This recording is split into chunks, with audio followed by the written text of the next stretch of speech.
Bonsoir à tous, merci d'être là en nombre ce soir.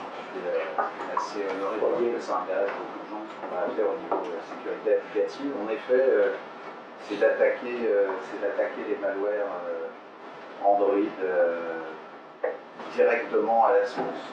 On va les attaquer en essayant de voir si on peut les débugger. Comme je l'ai précisé tout à l'heure, on verra ce qu'on va voir et ce qu'on ne va pas voir en l'occurrence là-dessus. Donc,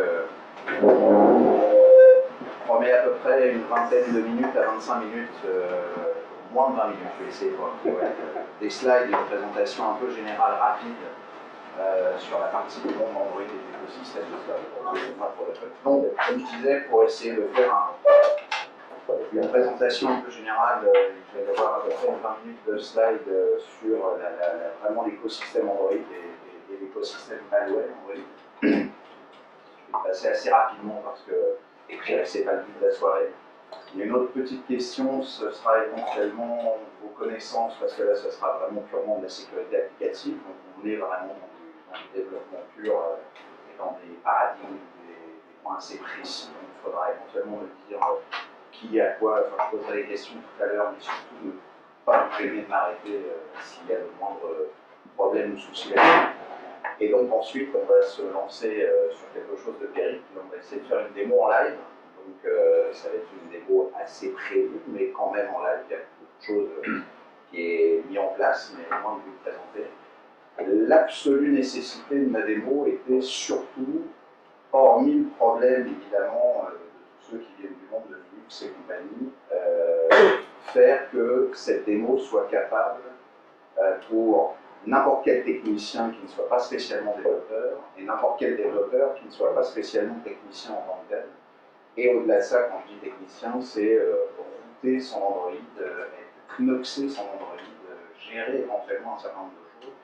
Dans la démo, vous n'en avez pas besoin. Et c'est là où c'est la magie, parce que ça permet de le faire sur à peu près toutes les versions. Peut-être pas Froyo, enfin les versions 2.2, 2.3, mais au moins jusqu'à ICS, donc jusqu'à la version, déjà la version 4 jusqu'à aujourd'hui la 5.2, et en même temps de le faire sur à peu près n'importe quel device, sachant qu'aujourd'hui c'est Android, mais pas que sur les, évidemment les smartphones, les phablettes, tablettes et compagnie, il peut y avoir aussi l'IoT et compagnie. Aujourd'hui, on est capable de, ce que je vais vous montrer, il n'y a pas de notion justement, c'est ce que je vais dire après, de routine possible. Voilà. Donc, que va-t-on voir et que ne verrons pas? On ne verra pas, nous ne verrons pas. C'est en effet toute la partie matérielle pure au niveau des téléphones, ça veut dire tout ce qui est l'aspect route, tout ce qui est l'aspect custom firmware, ou official firmware, ou ROM, kernel, toutes ces éventualités je dirais, d'écosystème autour de Linux. C'est pas aujourd'hui, vu que c'est la sécurité applicative, donc ça, je dirais que c'est une phase peut-être par la suite, un de ces jours, mais là, comme en plus j'en ai pas besoin pour faire mes démos, je ne voyais pas spécialement la manière utile de basculer sur un système à dire wow, il faut que vous soyez routé, il faut que vous soyez, parce que sinon ça aurait accentué encore le problème. Donc ça, on ne le verra pas spécialement, je vais juste vraiment y passer à un moment donné, parce que je vais parler de l'histoire, mais on va y passer très vite. Donc pour toutes ces notions-là, j'ai quelques références dans la démo, évidemment, ah oui, j'ai oublié une petite chose, d'Anne Martin et de Pat qui m'ont demandé, ça sera un tuto, et j'espère pouvoir finir ce tuto d'ici vraiment complet, capture, explication totale, et avec les références de chaque et autre, d'ici une semaine ou deux, et je le mettrai sur GitHub du Fest, donc vous aurez accès à tout ce que vous voyez ce soir, vous aurez automatiquement la possibilité de le faire chez vous, à faire proposer tranquille, avec éventuellement tous les outils adéquats à les télécharger. Donc ce qu'on ne verra pas non plus, c'est du Linux. Ça c'est clair. Je voulais présenter qu'on pouvait faire très bien les choses sous Windows. Là en l'occurrence, pour ce qui nous intéresse, ce sera un Windows 7 Ultimate classique, rien d'exceptionnel au travers de ça, c'est ma machine de développement. Il n'y a rien de transcendant sur ce Windows-là, donc on peut faire tourner tout ce que je vais vous montrer sous Windows, bien au contraire. Il y a en plus des beaux GUI qui permettent de faire des trucs qu'on sent qui ne pas avec des lignes de commande à plus en finir et des trucs à rallonge avec des strings à 255 caractères. Donc là au moins ça c'est aussi une chose qu'on ne verra pas ce soir.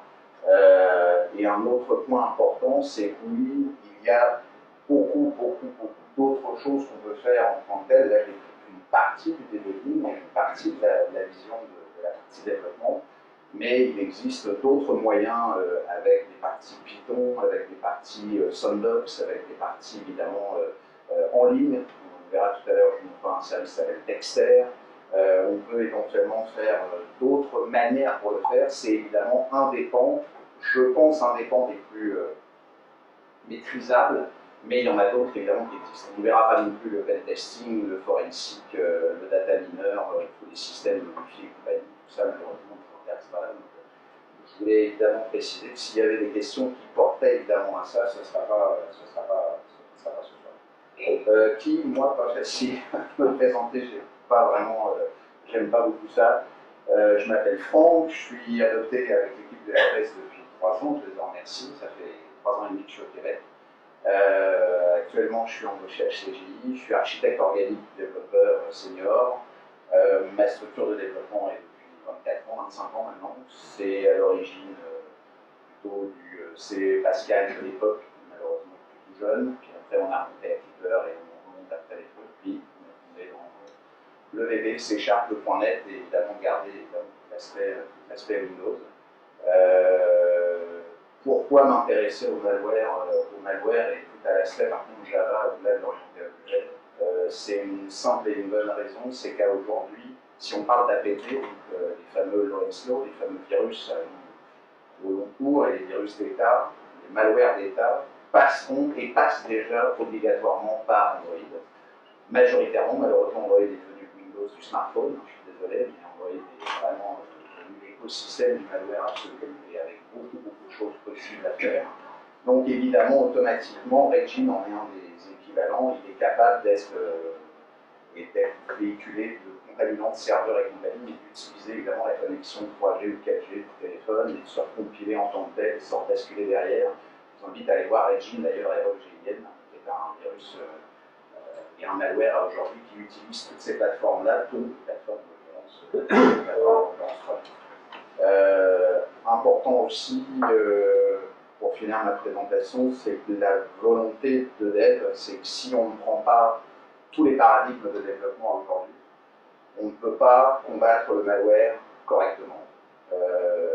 Moi, c'est mon dada depuis 20 ans aujourd'hui, j'essaye de générer une sorte, sans aucune prétention à du tout, mais c'est un peu le but ultime, c'est une sorte de grammatical de langage par rapport au malware. C'est-à-dire, dès qu'on est en DOS, et qu'on remonte ou on est en dash, les malwares sont assez simples et les scripts sont assez faciles, mais dès qu'on commence à monter, comme par hasard, jusqu'au malware d'État, on rentre, ces gens-là n'ont aucune, comme l'équipe d'équation ou comme d'autres, on parlait il n'y a pas longtemps, mais ces gens-là n'ont aucune frontière dans les outils utilisés, les langages utilisés. Il faut savoir que Carpet, par exemple, un des malwares qui utilise, comme Regin d'ailleurs, qui utilise aussi une partie d'Android, il y a un bout qui est fait en Perl, il y a du JavaScript, ils utilisent pour se contaminer du XML avec du VBA je passe en JS je repasse en machin. Ils n'ont vraiment pas de frontières en fait pour le faire. Autorité vient aussi un des scripts les plus vendus aujourd'hui pour créer la chose. VB6, le C évidemment dès qu'on rentre là-dedans, change un peu, ce qu'on va voir après tout rapidement, c'est qu'il y a toute cette notion de compilation et cette notion de faire, il faut être compilé petit. C'est pour ça que des fois le C est utilisé, mais aujourd'hui, les machines virtuelles, telles qu'on va le voir, permettent de faire. Donc, je remercie mes collègues de FF de permettre de le faire ce soir. Voilà. Alors, un peu d'histoire en 5 minutes. Je vais vous changer juste l'impasse. Avant ça, vas-tu nous montrer la page que je te pose des questions tantôt, puis IP Oui, j'ai un peu curieux. Je remontre IP Banking. Alors, cette page-là que vous avez vue à l'instant, oui, il est vrai que ça n'avait rien à voir avec ce soir. Nord, c'est une société comme toute autre société de sécurité réseau, sauf qu'elle a beaucoup plus d'argent que tout le monde, puisqu'elle a Google derrière elle et pas mal de monde comme Cisco et compagnie. Je vous invite à voir le petit au bout là-bas, qui permet d'aller voir tous les capital vendors qui ont. Ils ont mis des boîtes suffisamment grosses et suffisamment propres à chaque sortie en fait des backbones de tous les pays et des fibres optiques qui sortent avec évidemment des accords, des TLD les plus bas niveau des pays voulus. Je pense qu'ils ont dû payer ce qu'il fallait. Et ces boîtes génèrent évidemment avec leur base de données de signature, ils estiment que leur base de données, comme disait Nicolas à l'instant, l'une des meilleures, je ne peux pas l'infirmer ni le confirmer, permet, alors, hors HTTP et hors évidemment des services qui feraient péter le système, permet de voir donc automatiquement les pays qui attaquent et les countries qui attaquent, vous avez en temps réel. Alors, ce qu'ils disent en temps réel, c'est comme les systèmes d'avion, il y a à peu près 6 à 7 minutes de décalage pour le traitement des logs, le traitement des signatures, et évidemment le mouvement, vous voyez, qui est du JS qui permet de faire l'animation. Et derrière, vous avez les pays qui sont évidemment attaqués avec les services qui sont évidemment visés, dont essentiellement du Telnet, du SSH, et ainsi de suite. C'est assez amusant parce qu'on s'aperçoit qu'évidemment, c'est un peu toujours les mêmes qui se mettent sur la figure. Nous, en Europe, on est un peu au milieu. Le Canada est un peu exempt parce que pour le moment, il n'y a pas eu d'accord, d'après ce que j'ai compris de boîte, c'est pour ça qu'on ne le voit pas. Et quand vous voyez éventuellement des points comme là, le point qui a disparu en pleine mer, c'est souvent des navires qui sont, ces navires-là ont pour ordre aussi d'attaquer. Donc c'est assez intéressant, je vous invite à aller voir. Il y en a plein d'autres de World Map d'attaque, Kaspersky a le sien, il sait aussi, d'autres aussi, mais celui-là, non, c'est vraiment un des majeurs du monde. Il y a des navires, tu dis, qui ont ordre d'attaquer. Pardon? Tu dis, il y a des navires en pleine mer. Oui. Ils ont quoi? Ils ont ordre d'attaquer? En tout cas, ils ont les moyens avec les relais en Wi-Fi, ou en tout cas avec un WAN particulier, ou satellite en l'occurrence, d'attaquer. Ah.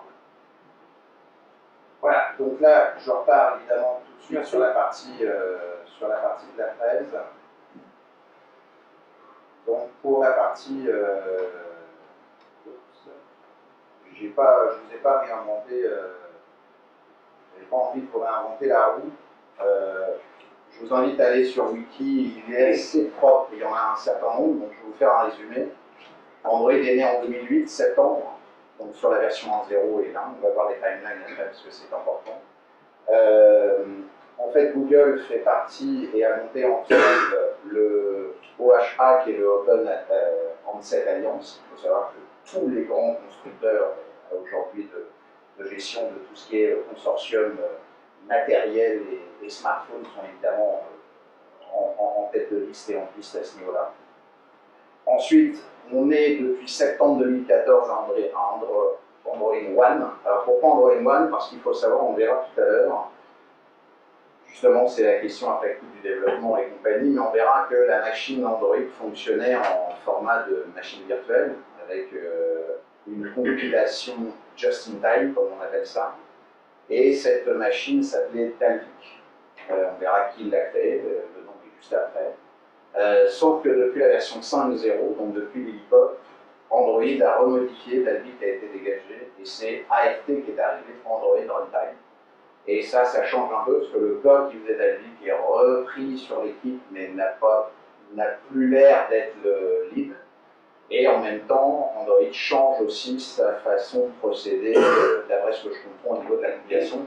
J'en ai pas appris plus parce qu'ils sont très peu, on va dire, prolixes sur cette affaire-là.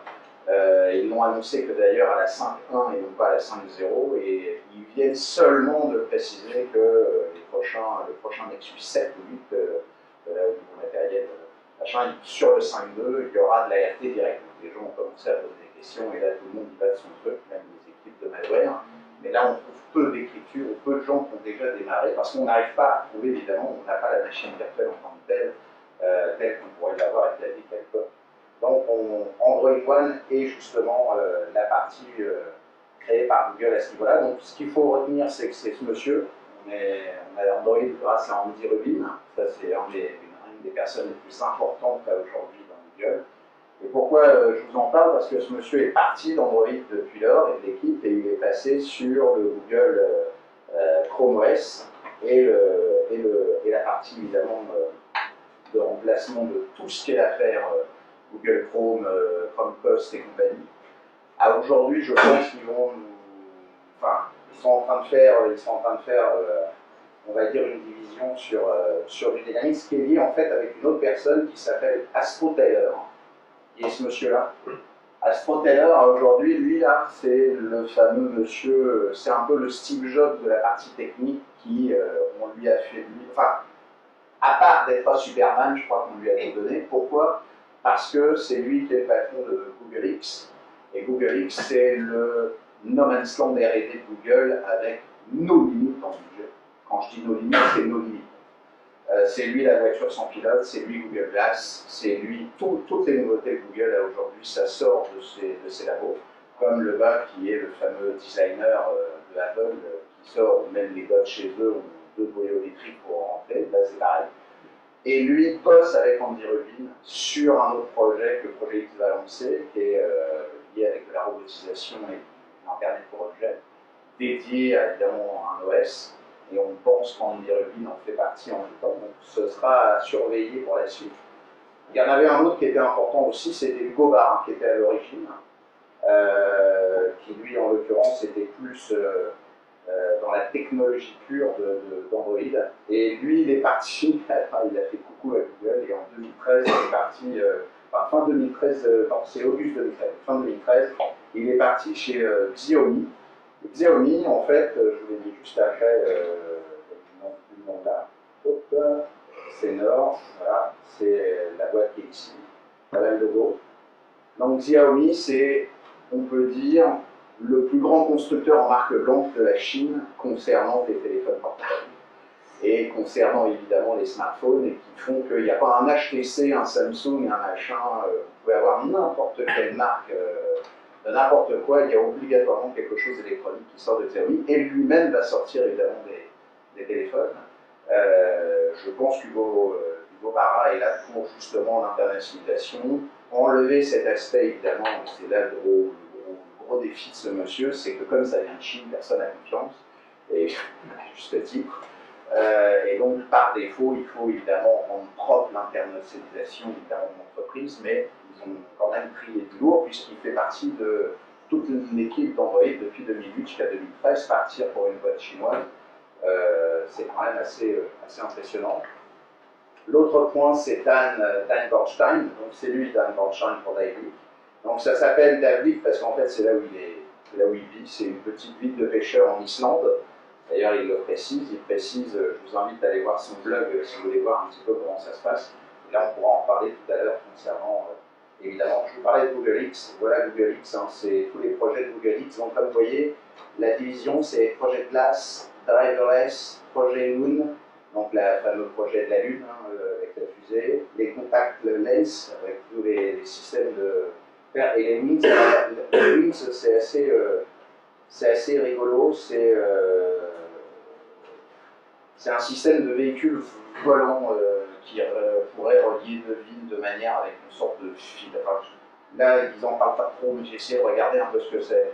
On aurait dit une sorte de Space Mountain, mais à 2000 km entre une ville et une autre, et vous faites ça vous prenez 3G dans la figure, j'espère qu'on va pas le faire, mais évidemment, en tout cas, ils ont des choses qui sont assez impressionnantes et étonnantes.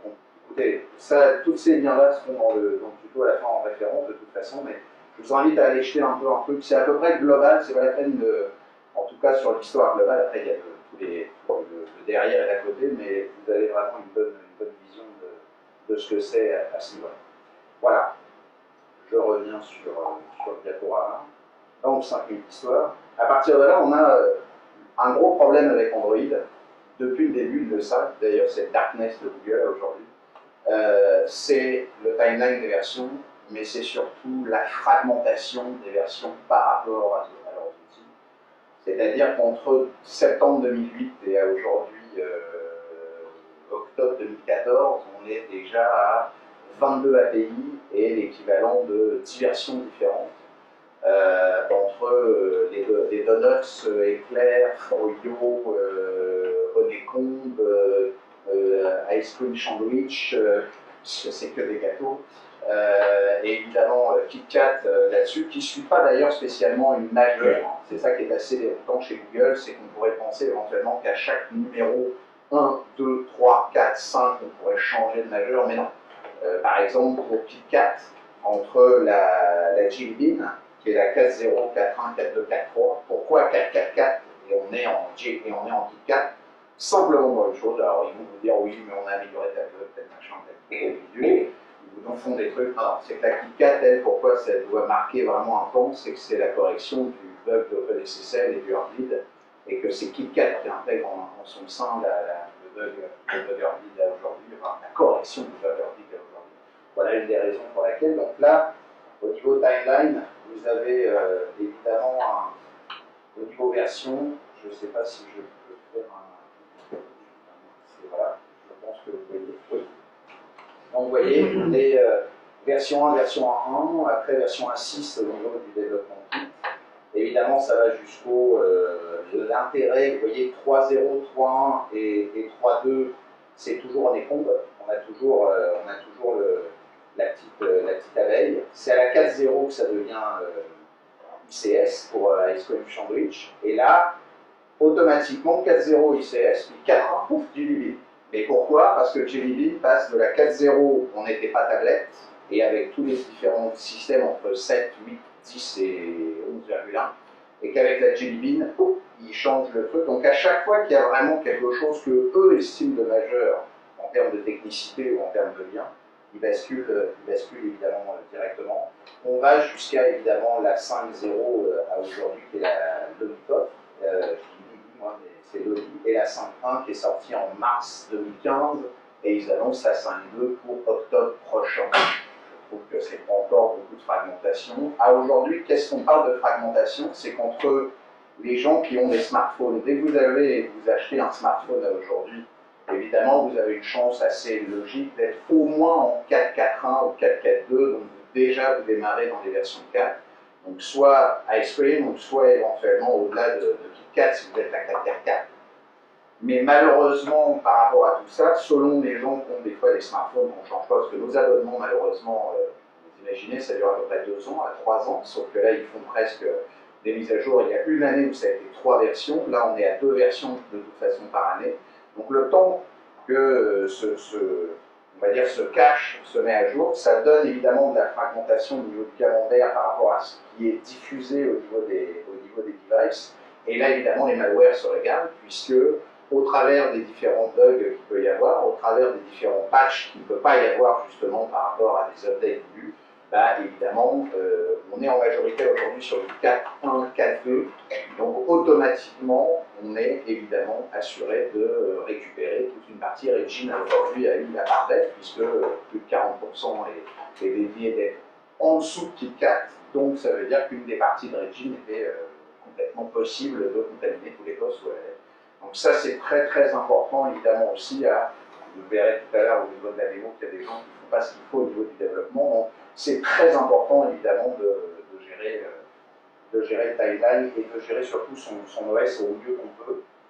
Moi je sais qu'un Samsung Galaxy S que j'ai gardé par, on va dire par volonté de faire un musée un jour peut-être. J'ai mon Samsung i9000, parce que c'était un des premiers avec le Nexus. Lui, normalement, il était distribué avec Éclair, voire même les premières versions avec Donuts. Puis normalement, sa vraie version d'origine, c'est Froyo, la 2.2. Mais là, logiquement, même lui, il ne va pas au-delà de mars 2010. Donc normalement, je ne peux pas le mettre au-delà de 4.0, donc du Ice Cream Sandwich. Logiquement, pour le passer en KitKat, voire même en Lollipop, c'est presque impossible, parce qu'il faut le knopser, comme ils disent. Donc tout à l'heure, comme on disait, on n'allait pas rentrer dans les détails, mais c'est des systèmes de shunt électronique à l'intérieur de la carte mère pour dire on est en 0.1 à l'intérieur des postes. Alors ça devait être une protection à eux interne, pour le coup ils l'ont pris pour être des protections, enfin ce shunt-là est une protection pour leur version à eux, pour sûr que le smartphone ne va pas se mettre au-dessus. Donc il y a des gens qui ont trouvé comment, parce que c'est écrit, on peut le remettre en écriture, c'est irréversible. Si vous le remettez dans le truc 0.0, pour qu'il accepte tout, vous ne pouvez plus le remettre dans le mode où il était. Vous pouvez faire qu'une seule fois à l'envers, mais pas à l'envers. Donc regardez Knoxé, pardon. Et c'est assez impressionnant de voir que là, pour le coup, il ne vous laisse pas la possibilité de vous mettre à jour. Donc là, à aujourd'hui, la seule chose que moi je vois en tant que malware, si je suis avec mon i9000, et je me mets même en Ice Cream Sandwich, j'essaye de dire, bah, tiens, je pourrais même le locker, je le mets dedans, je suis un donneur de malware potentiel et je suis complètement hors responsable, puisque je sais que par défaut, logiquement, il faudrait le mettre aussi à la poubelle. Donc c'est vrai que là, ça joue un peu après sur nos monnaies, nos poches, au-delà de l'aspect technique et technologique, mais il y a quelque chose qui est assez chiant, comme on dit chez nous, au travers de la partie matérielle et compagnie, que ça pousse commercialement, évidemment, à aller changer ses abonnements et à aller changer ses appareils, évidemment. Ça, c'est un peu le problème. Je vous invite évidemment aussi, je vous ai pris ça, je l'agrossis un peu, c'est les liens externes que vous retrouvez dans la partie Wikipédia là-dessus. Ce qui est important et ce qu'il faut surtout voir, c'est que depuis 2008, il y a d'autres distributions qui ne sont pas que en fait Android pour ça. Vous avez Baidu, vous avez surtout une des plus connues, c'est la CyanogenMod. Vous avez Pacron, Paranoid, Ophone et puis Android One qui va sortir. C'est d'autres pareil. Là aussi, il faut faire attention au niveau de la fragmentation des autres distributions. On a le même problème que Linux. C'est qu'à aujourd'hui, les autres distributions, eux aussi, jouent avec le même kernel. Attention, distribution, c'est quelque chose, mais le kernel et le noyau de Linux, c'est le même, au travers que le pub, c'est la 3.3.4. Donc évidemment, il faut faire attention à ce noyau qui soit évidemment le plus... le SE Linux n'arrive que depuis KitKat et depuis 5.0, pas avant, pour Android. Donc certaines distributions ne l'ont pas spécialement et ne protègent pas spécialement non plus les choses. Donc, en plus d'avoir le problème de fragmentation qu'on a vu tout à l'heure, on a aussi le problème des différentes distributions là-dessus, et c'est ça qu'il faut évidemment faire attention à ce niveau-là. Donc voilà, ça c'était pour toute la partie fragmentation et autres. Ensuite, Android et malware système et l'écosystème. Comme je vous l'ai dit à l'instant, Android a aujourd'hui, depuis 2010 jusqu'à maintenant 2014, c'est une exponentielle. On estime que sur les 800 000 logiciels disponibles sur le Google Store et qui sont en free, il y en a plus de 273 000, données de Kaspersky 17, sont à peu près à 10 000 près, d'accord ensemble, 273 000 contaminés. Je parle quand je dis contaminé, c'est vraiment pour faire quelque chose de trois bien. Je ne parle pas de ADS, je te prends des trucs, je t'envoie des SMS, je te pique des contacts, je vous vide des trucs, ça c'est presque les 700 000 des produits là-dessus, il faudrait presque tous aller les voir. Mais le but du jeu, c'est qu'aujourd'hui, on estime à presque un quart des produits Android évidemment contaminés. Et en même temps, il faut penser qu'un malware Android aujourd'hui est un malware sur un écosystème autonome. Pourquoi? Parce qu'un problème de malware sur un desktop, si vous ne voulez pas avoir de problème, que ce soit sur Linux ou Windows, pour évidemment être contaminé, vous n'avez plus qu'à enlever le réseau. Ok, on va pareil contaminé, là, pour évidemment soit formaté, voire peu importe ce que vous faites, verser, dégager le DB et compagnie, mais il n'est pas vecteur. Sauf que là, quand c'est sur un smartphone, le malware, c'est là le but du jeu, évidemment, d'être contaminable par X ou Y. Il a déjà sa connexion, puisque vous êtes déjà en connexion de données, à moins que vous soyez un archi, évidemment, paranoïaque comme moi, où vous effacez ou vous déconnectez avec un seul bouton l'accès aux données, où vous baladez avec un micro, et comme ça, vous n'avez plus de problème.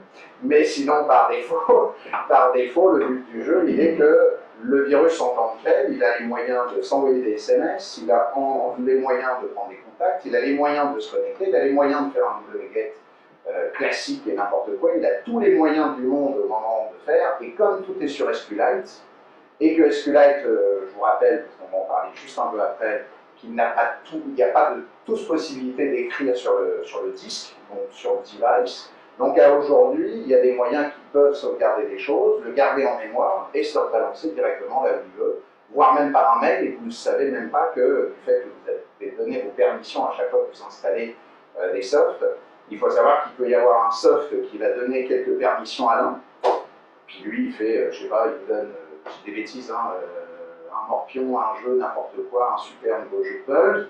Ok, quelques permissions, donc, bah lui, pas de problème. Puis un autre truc, toujours plus ou moins fait par la même compagnie, en tout cas on ne peut pas le savoir, d'autres permissions, mais qui ne sont pas les mêmes. Donc on ne fait pas l'allusion et c'est pas précisé, et ainsi de suite, voire même jusqu'à un troisième. Le but du jeu, c'est que le quatrième qui rentre, lui, il vous demande juste des permissions d'écriture et de lecture sur évidemment la machine, de voir un petit peu les fichiers, pour peu que vous soyez routé. Il a ses trois copains à qui vous lui avez donné les permissions. Comme ils ont accès à qui vous avez donné les permissions, merci les copains, vous me redonnez les ouvertures, Parce que là, on est en développement, donc on expose des objets sur la partie évidemment des autres à côté, et à partir de là, ils peuvent s'utiliser. Et là, on reprend comme les outils qu'on retrouve évidemment, en disant merci, tiens, je vais prendre ton tournevis, je vais prendre ton marteau, je vais prendre ton truc, et ils se diffusent, ou ils peuvent faire directement là-dessus. Donc, c'est là où il faut faire très attention, c'est assez compliqué évidemment de se dire est-ce que lui ne fait pas machin. Bon, après il y a des astuces, ça aussi on n'aura pas le temps de le voir ce soir, je me dépêche pour évidemment la démo. Et waouh, la démo, comme dirait Martin, pas de rush, s'il vous plaît. Martin il a dit pas de rush, donc moi je le redis, pas de rush. C'est un premier jet que je vais vous faire, j'espère être à la hauteur. Je vais pouvoir vous montrer après coup l'autre partie. Alors, voilà, je vais me permettre d'être assis. Premier point, et un point important au niveau des prérequis du point, c'est évidemment c'est le device. Alors là, comme pour mes amis, je leur ai précisé, on va les soirées sur Access. Alors je vous invite d'ailleurs, une nouvelle boîte américaine vient de faire en marque blanche des tablettes, des 7 pouces, 9 pouces et 10,1 pouces. Ça s'appelle Porto. Vous pouvez aller voir sur Porto USA. Ça vaut 100 piastres. C'est routé. Et en plus, donc je ne devrais pas dire que c'est routé, mais c'est routé d'origine parce qu'il n'y a pas de puce GSM, donc on peut pas mettre, elle ne peut être connectée qu'en Wi-Fi. Il n'y a pas d'abonnement là-dessus, c'est là l'avantage de travailler. Moi, ça va être ma box malware. Pour le moment, je ne l'ai même pas mis avec un compte Google, parce que vous pouvez constater qu'à chaque fois que vous prenez n'importe quel smartphone, n'importe quel IoT ou autre, il faut obligatoirement un compte. Donc, je vous invite surtout, n'oubliez pas à créer des avatars ou des comptes fictifs absolus si vous ne voulez pas évidemment avoir des problèmes. Et en même temps, tant que vous ne la connectez pas évidemment au market ou à un certain nombre de choses, si vous la connectez en Wi-Fi, oui, les autres peuvent se connecter, mais l'avantage c'est que ça permet d'être une box fermée, puisque je rappelle quand même que les malwares côté Android ne peuvent pas contaminer côté Linux ou côté Windows, donc en tout cas très difficilement, à ma connaissance, j'en connais aucun. Par contre, l'inverse, oui. C'est-à-dire que le côté Windows sait gérer, parce que grâce à la DB, on va le voir tout à l'heure, oui, on pourrait évidemment, ce que fait Regine d'ailleurs, et basculer. Et lui, Regine, il va juste vérifier ce qu'il en est avec un C2, un Command and Control, et tout le monde discute entre eux et dit ah ouais, mais attends, moi je suis connecté sur telle tablette, attends, je vais te donner la connexion. Ah bah oui, mais moi je suis connecté sur tel truc, et ainsi de suite. Donc là, ce que je veux dire, c'est que ça, je l'ai acheté mardi matin, pour exprès, pour dire zéro, il n'y a pas de triche, il n'y a pas de machin, il n'y a pas de code. J'ai récupéré par le biais d'un de mes amis un APK qu'il avait fait pour juste faire un système de code, je verrai tout à l'heure sur l'exemple. Et puis, vous pouvez évidemment, là, l'avantage de gérer ma. Donc, comme je le dis tout à l'heure, en effet, la tablette là est routée d'office. D'ailleurs, ça a été une surprise pour moi parce qu'ils ne le disent pas dans leur vente ni dans leur truc de code. Alors, petite astuce en Android, mais c'est aussi Linux, je pense que là, je vais peut-être me prendre des roches, mais petite astuce, quand vous voulez savoir si votre système est routé, vous passez par ADB. Si vous avez le signe $, c'est que vous n'êtes pas routé, vous êtes user. Si vous avez le signe dièse, vous êtes routé et vous êtes admin. Là, il y est directement. En même temps, vous avez le port HDMI et vous avez en plus Miracast. Miracast, c'est la possibilité d'avoir le fameux système sans fil qui projette ce que vous avez à l'écran de la tablette vers un écran qui est évidemment compatible Miracast. À peu près toutes les dernières télé Samsung, Sony et compagnie sont un peu près Miracast. Donc, c'est important que je voulais vous préciser, c'est qu'au niveau du device, il est neutre. Voilà, alors c'est ce que je précisais. Au niveau du device, quelque chose d'important, je vais vous démarrer la démo. Au niveau du device, ça démarre par le device évidemment. Alors, la première chose, et souvent ce qui est très très ennuyeux sous la partie de monter toute une infrastructure au niveau d'Android, c'est qu'il faut s'embarquer évidemment tout ce qu'on appelle Android Studio et Android SDK. L'intégralité de tout le monde évidemment Java. L'intégralité évidemment de pas mal d'outils binaires que certains en technique ont l'habitude, mais peut-être que d'autres ça refraine. Et il faut savoir qu'en plus, au travers de la liaison du desktop, peu importe qu'il soit, parce que ce que je vous montre fonctionne sous Windows, sous Linux ou sous macOS, évidemment il faut les drivers pour votre device, ça c'est indéniable. Sous Windows c'est un petit peu plus compliqué pour XP, à partir de 7 jusqu'à Windows 8.1 et voire même jusqu'à Windows 10, aujourd'hui c'est évidemment accessible d'office, même le 7 là va aller chercher sur le net le driver.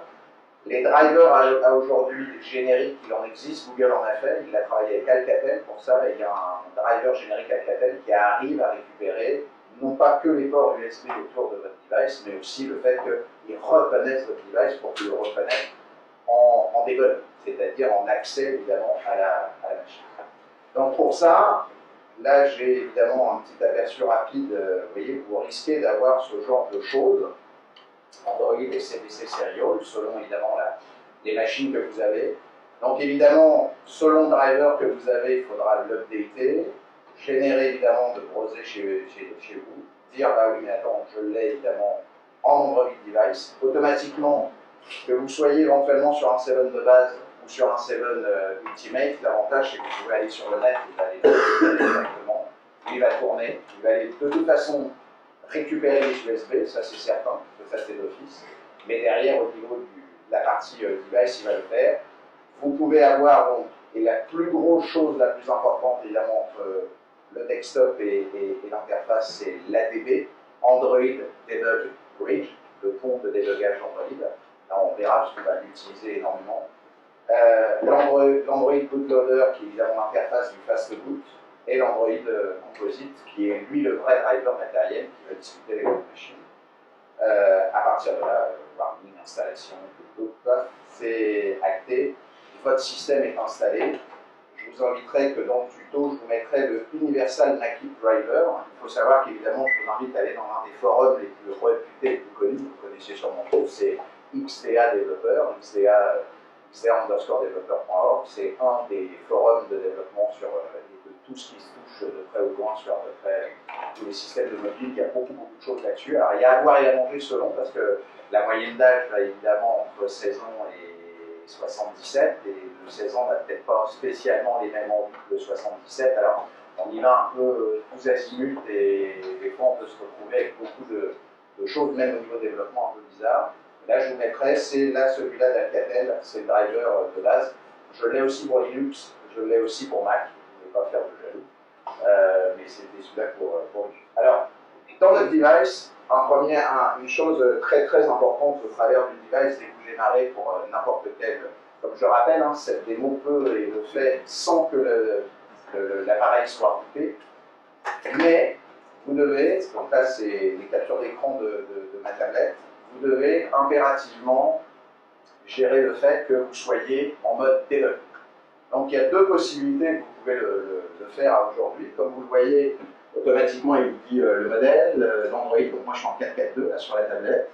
Je suis en firmware de ma tablette pour le coup en 4.6. Mon kernel est en 3.3.0 puisqu'on précise bien la distribution est différente que le noyau dur de Linux et que le kernel. Et en même temps mon web qui date de septembre 2014, si je ne m'abuse, voilà. Et le build number par rapport évidemment qui normalement est la même date que celui-là du haut. Et là le but du jeu c'est que vous avez pour à peu près tous depuis depuis la version 3.0, donc depuis on est con, si vous appuyez deux fois, vous voyez, no need, si vous appuyez, je reviens en arrière, si vous appuyez deux fois sur le build number, en appuyant deux tap sur le build number, pouf, il vous dit si vous êtes évidemment en mode debug ou pas, parce que s'il ne le dit pas, il dit no need, you are already a developer. Vous êtes considéré comme un device developer. Si ce n'était pas le cas, et là, il faut poursuivre, il faut aller dans Developer Options, vous l'avez obligatoirement selon les devices et les tablettes dans les outils, dans la partie Settings. Vous mettez en disant, vous voyez, là ici, vous pouvez mettre souris ici, là, vous cochez évidemment en disant que j'utilise l'USB debugging, et à partir de là, il dit, ok, tu veux être en debug, oui, et là, vous êtes en mode debug, d'ailleurs, il montre tout ce qu'on peut faire au moment où la tablette est connectée, et là, la tablette, évidemment, est connectée avec son câble USB, et là, il va répondre évidemment avec le système.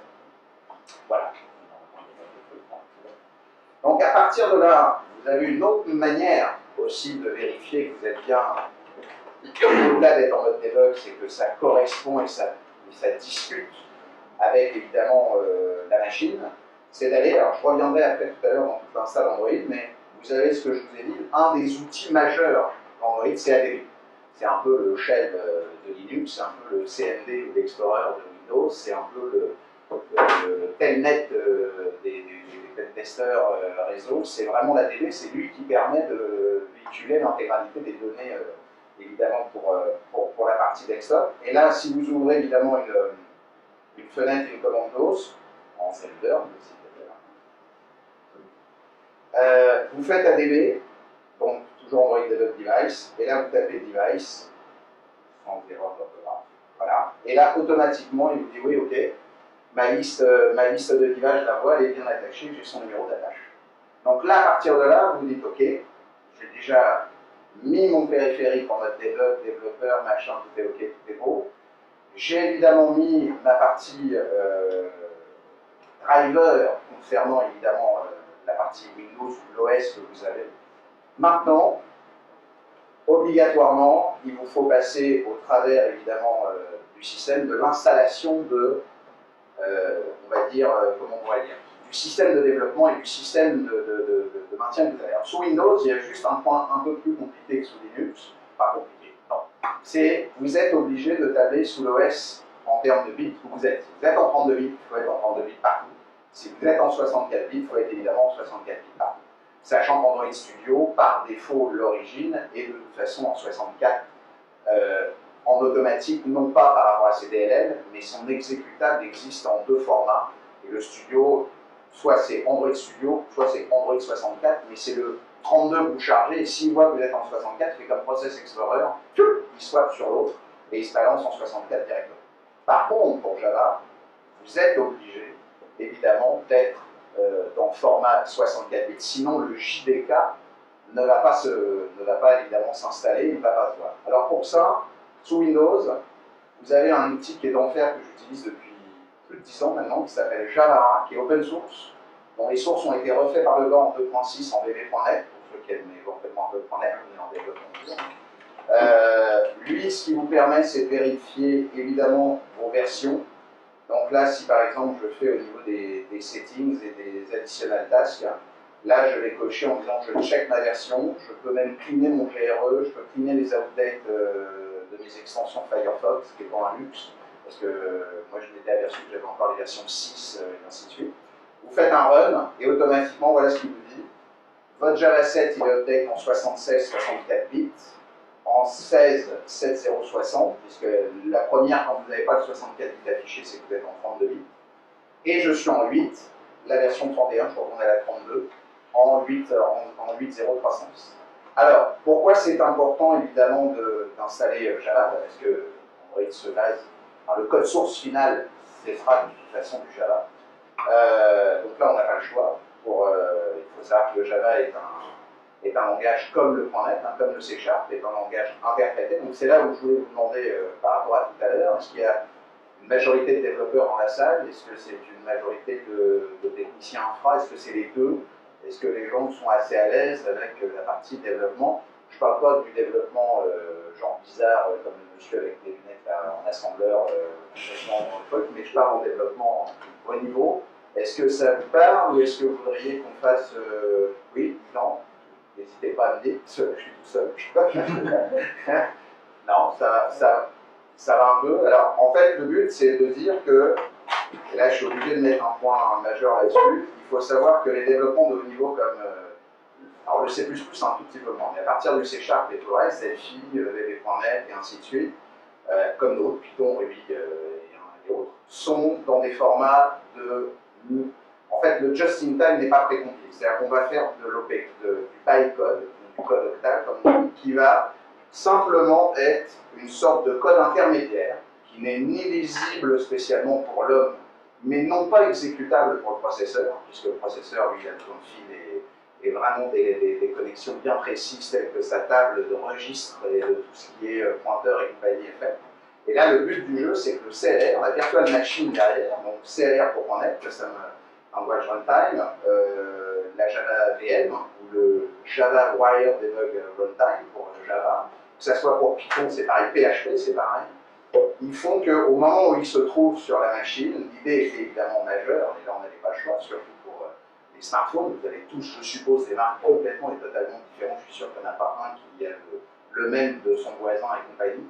Donc la partie matérielle, les parties des achats en marque blanche pour faire les cartes mères, les mémoires et compagnie sont complètement différents et souvent à un moindre entrée, une registre pas mis au bon endroit, machin, ne pouvait pas se faire. Donc c'est ça qui fait que, au moment où le programme est fait, ça rentre évidemment avec cette fameuse bytecode qui fait que la machine virtuelle, donc je synthétise un peu, va faire OK, moi je suis sur telle plateforme, tu as besoin de tel registre, telle variable, tel symbole, tel machin, je te compile le tout, je te le compile en temps réel, je fais du just in time, et en te le compilant en temps réel, je te l'affiche et je te montre ce qui se passe avec.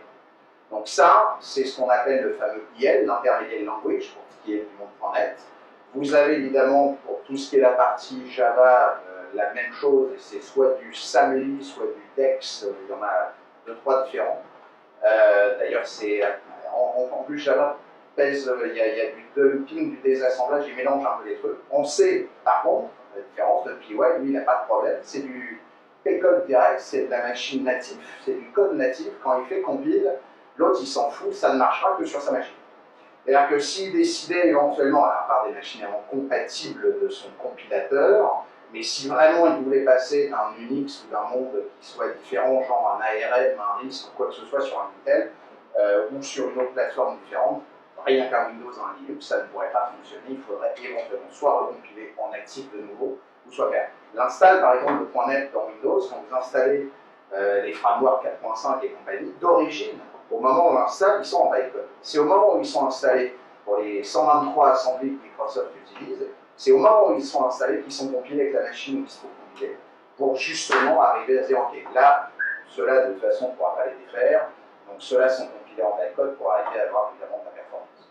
Voilà la grosse distinction, sauf qu'il y en a une autre, et malheureusement elle n'est pas des moindres, c'est que vous êtes bien d'accord avec moi que tout ce qui est votre tablette, tout ce qui est vos téléphones et compagnie sont quand même même si c'est des monstres maintenant par rapport à ce qu'on avait il y a 20 ans ou il y a 10 ans, mais à aujourd'hui c'est quand même peu de ressources, peu de mémoire, peu de machin par rapport à nos machines de guerre, de développement, des portables et compagnie. Donc il faut savoir qu'Android était parti, comme iPhone d'ailleurs, était parti sur ce qu'on appelle du Based Register, ou Register Based, donc basé sur des registres, ou basé sur du stack. Là, je parle évidemment à des gens qui connaissent, puis ouais, ils me regardent avec un peu sourire. Hein. Donc, basé sur des stacks, ça veut dire que la plupart des Java.net et autres, Python, Ruby, ainsi de suite, sont basés sur un système de piles.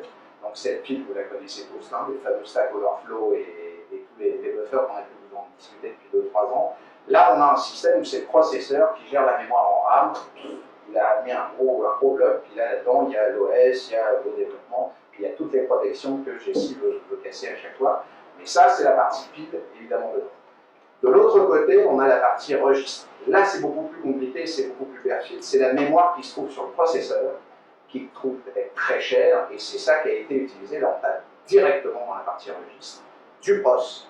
Et c'est là où toute la partie, évidemment, bytecode que j'ai dit tout à l'heure, va être compilée en temps réel, évidemment, par la machine d'Alvik. Et voilà la grosse différence entre les outils ART comme Android, iOS et Dalvik, c'est que c'est à base de register. Windows Phone est à base de piles aussi. Malheureusement, ils ont fait un truc hybride. C'est pour ça que Windows Phone n'a pas bien marché. Là, avec évidemment Windows 10, ça change complètement le problème, puisqu'il y a une sorte de croisement entre registre et stack. Je ne rentre pas plus. Mais en tout cas, voilà pourquoi c'est différent. Donc c'est à comprendre parce qu'en fait, comme vous êtes en just-in-time, à partir de maintenant, tout ce que je vais vous expliquer, c'est qu'on peut récupérer le code source à chaque fois. Pourquoi? Parce que ça peut être dumpé. Si c'est dumpé, c'est modifiable parce qu'il y a bien quelque chose qui le lit. Si on sait le lire, on sait le lire. En tout cas, on sait le remettre de l'autre côté. Voilà pourquoi tous ces langages de développement, si vous ne faites pas du C, ou si vous ne faites pas de l'assembleur, ou si vous ne faites pas éventuellement du Delphi première génération, du Turbo Pascal développement, vous ne faites pas du natif, où là on passe avec de l'IDEA ou de l'IDBG ou quoi que ce soit, ça n'empêche pas après tous les autres trous qui se cumulent en même temps, hein, les trous de développement, les problèmes et compagnie. Mais en IL, dès que vous êtes en intermediate language, vous pouvez dumper et décompiler. C'est ça, moi, en tout cas, qui me... c'est vraiment mon dada. C'est pas spécialement d'aller après, même si j'en ai besoin, d'aller voir ce qui se passe au travers de l'assembleur. C'est juste le cas au-dessus, parce que c'est ça qui va permettre d'aller vraiment partout. Donc, je continue là-dessus. Les Witch Packets, je vous les aurai. Je vous ai mis aussi la différence parce qu'évidemment Java est un peu obscur entre le JDK, le GRE et le Java environnement. Donc vous aurez évidemment le distinguo des deux, pour savoir lesquels faire, et j'ai même le lien, j'ai même le code source de Java pour évidemment montrer qu'il est open et qu'on peut faire. À partir de là, dès qu'on a notre machine virtuelle Java qui est mise, le OS et machin, on arrive sur Android. Alors comme je le précisais tout à l'heure, le meilleur moyen pour installer Android, en tout cas la partie Studio, telle qu'il l'appelle, c'est de télécharger le bundle Android Studio, qui est la dernière version à la 135 pour Windows. Il existe la même chose pour évidemment Mac et OS, sachant que c'est du Java, c'est multi-OS, hein, c'est du jeu. Il y a l'exe évidemment, côté XPE, côté Windows, et vous avez le F côté Linux et macOS, l'IMG aussi côté macOS. Et vous pouvez distribuer et faire le truc. Alors, heureusement, je l'ai fait là, parce que rien que pour vous installer l'intégralité, même sur ma gamme de course, il y a quand même 1 heure à tout installer. Pourquoi? Parce que vous arrivez sur, en fait, la plateforme SDK qui est celle-ci.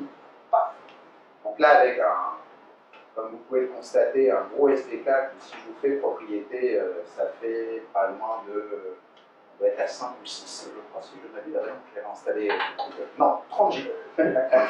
Excusez-moi, 30 gigas.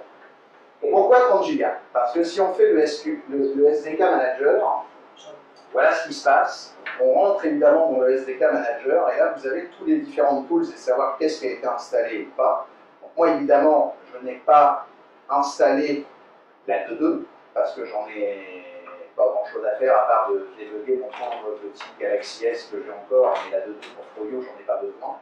Mais vous comprenez que si vous en aviez besoin, il faudrait télécharger, parce que ça fait partie des API, et c'est l'API 8 qui fonctionne au travers de Java. C'est-à-dire que vous avez la machine Java avec les lignes de base de Java, mais en même temps, vous avez ensuite, il faut comprendre qu'Android, c'est pour ça que je demandais éventuellement les notions de développement, c'est que c'est la notion orientée objet. Orienté objet tel qu'on est dans Parlink et autres, ça veut dire que vous avez une phase de framework, qui est là Java X, et là Android s'est collé. En fait, qu'est-ce qu'il fait Android? C'est qu'à un moment donné, il vient dire j'hérite, je vous la raccourci, mais j'hérite de tous ces objets-là, et je remets les miens, parce que dans l'objet, il y a le polymorphisme, il y a la possibilité de gérer d'autres affaires, de pouvoir refaire d'autres méthodes et surcharger et compagnie, et hop, il reprend tout le bébé. Donc automatiquement, c'est des API, Interface Programming Application, API, pour justement aller développer d'autres choses. Donc tant que vous ne mettez pas les API voulues, c'est pas parce que vous allez mettre la Lollipop que ça va être compatible, malheureusement, au moment où vous allez vouloir débugger la partie, évidemment, du 2.2 et compagnie, puisqu'on est beaucoup plus faible que, évidemment. Et pareil aussi, si vous prenez que la 2.2, ça ne va pas marcher par rapport, évidemment, à la 5.0. Donc là, moi, sur la tablette, comme vous l'avez vu tout à l'heure, j'étais en 4.2.2, donc évidemment, 4.4.2, pardon. En 4.4.2, je les ai installés.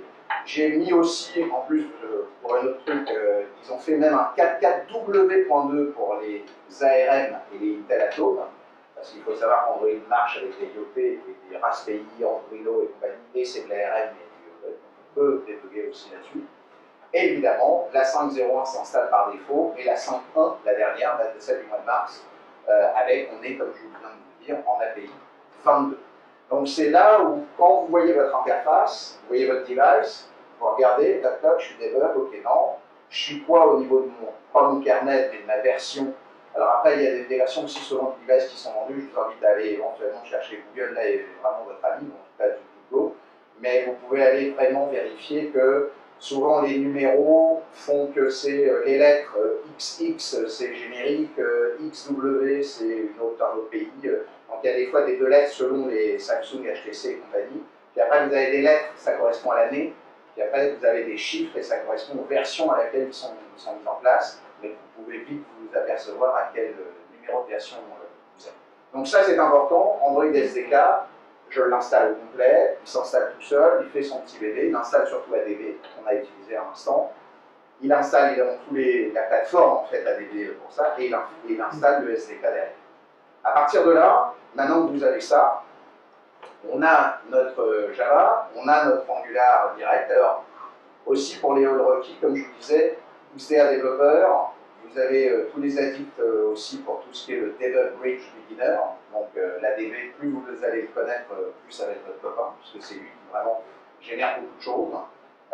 Et c'est là où on va pouvoir gérer. Et là, on attaque le sérieux, c'est-à-dire qu'à aujourd'hui, à ce moment-là, vous avez réussi à installer votre environnement Android, vous avez installé votre environnement évidemment de device avec les drivers, vous avez installé la partie Java. Donc là, on peut commencer à aller travailler pour aller vérifier ce qui se passe au niveau de la machine. Alors, au niveau de la machine, comme vous le voyez là, j'ai un APK qui s'appelle Text Code Android. Je vais évidemment aller directement sur ma plateforme Tools. C'est là où ça commence à être rigolo. Donc là, je charge évidemment la partie du boîte.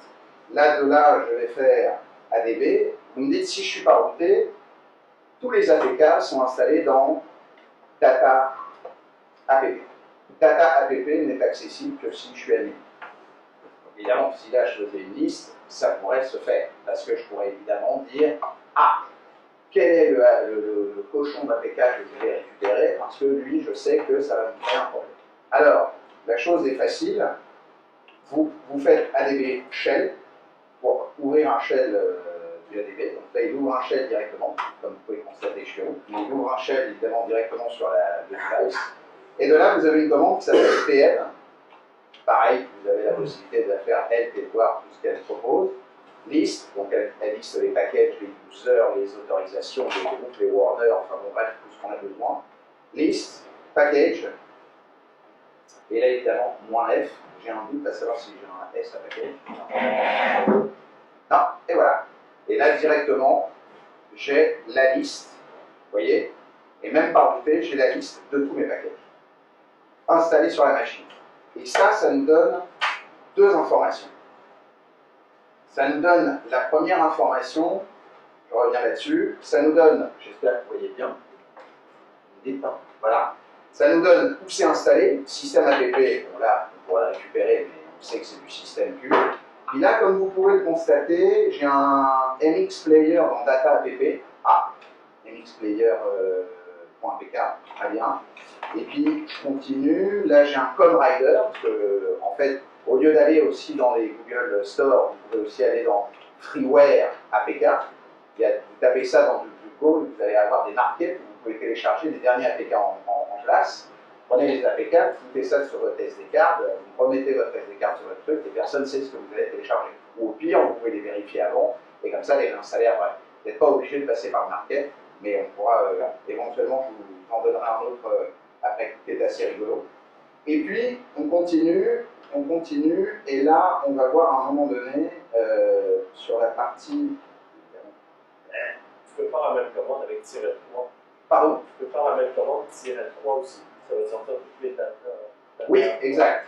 Oui, bien joué. C'est -3. Ouais, c'est -F-3. -F-3. Oui, c'est exact. C'est celle-là que. Merci.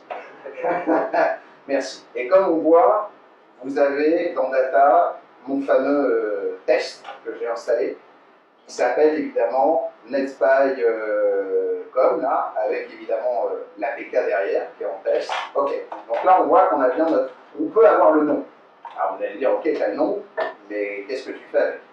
Bah, c'est simple, je vais faire exit là, et puis avec le nom, je vais faire ici sélectionner, je vais prendre l'APK là, paf, et puis là je vais faire ADB, pull. Là, je fais simplement coller, espace, point, entrée. Et pouf, il me donne de copier. Je suis pas route, je suis pas machin, j'ai pas de truc.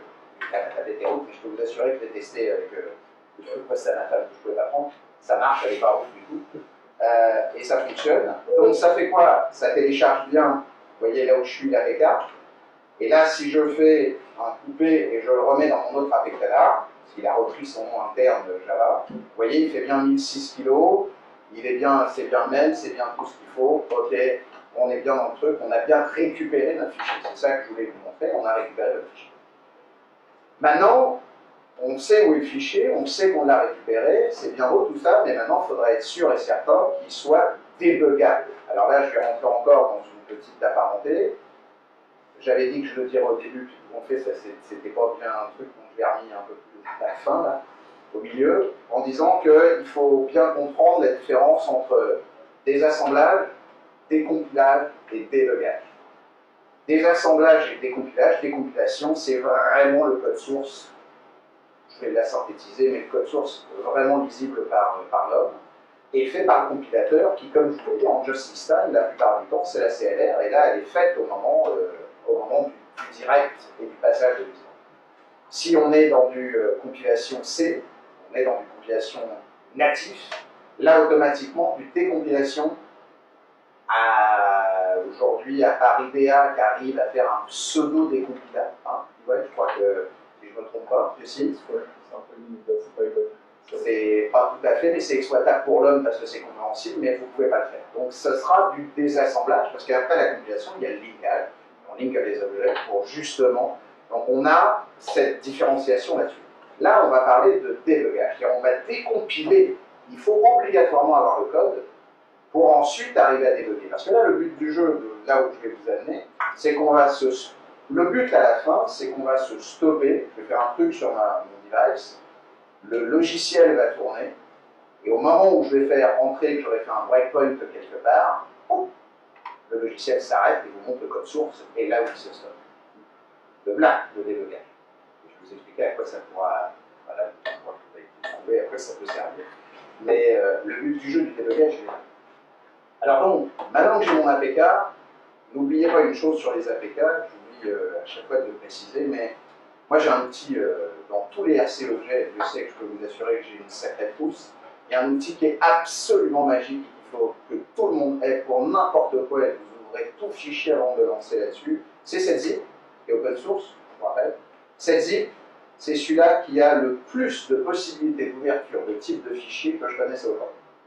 Honnêtement, alors il y a des fois il a séparé, il vous donne simplement le point data, le point ressource, le point machin, ok, là on sait que c'est éventuellement une compilation native ou autre, mais en tout cas, alors après il y a les signatures d'exécutables qu'on peut aller savoir, mais avant toute chose, si vous pouvez utiliser cette zip et l'ouvrir, vous savez ce qui se passe et comment ça se passe. Là d'ailleurs, si je prends mon APK, on s'aperçoit que j'ai bien un meta-inf, on voit bien ceux qui ont l'habitude de développer en Java que c'est on va dire, le certificat, on en parlera après.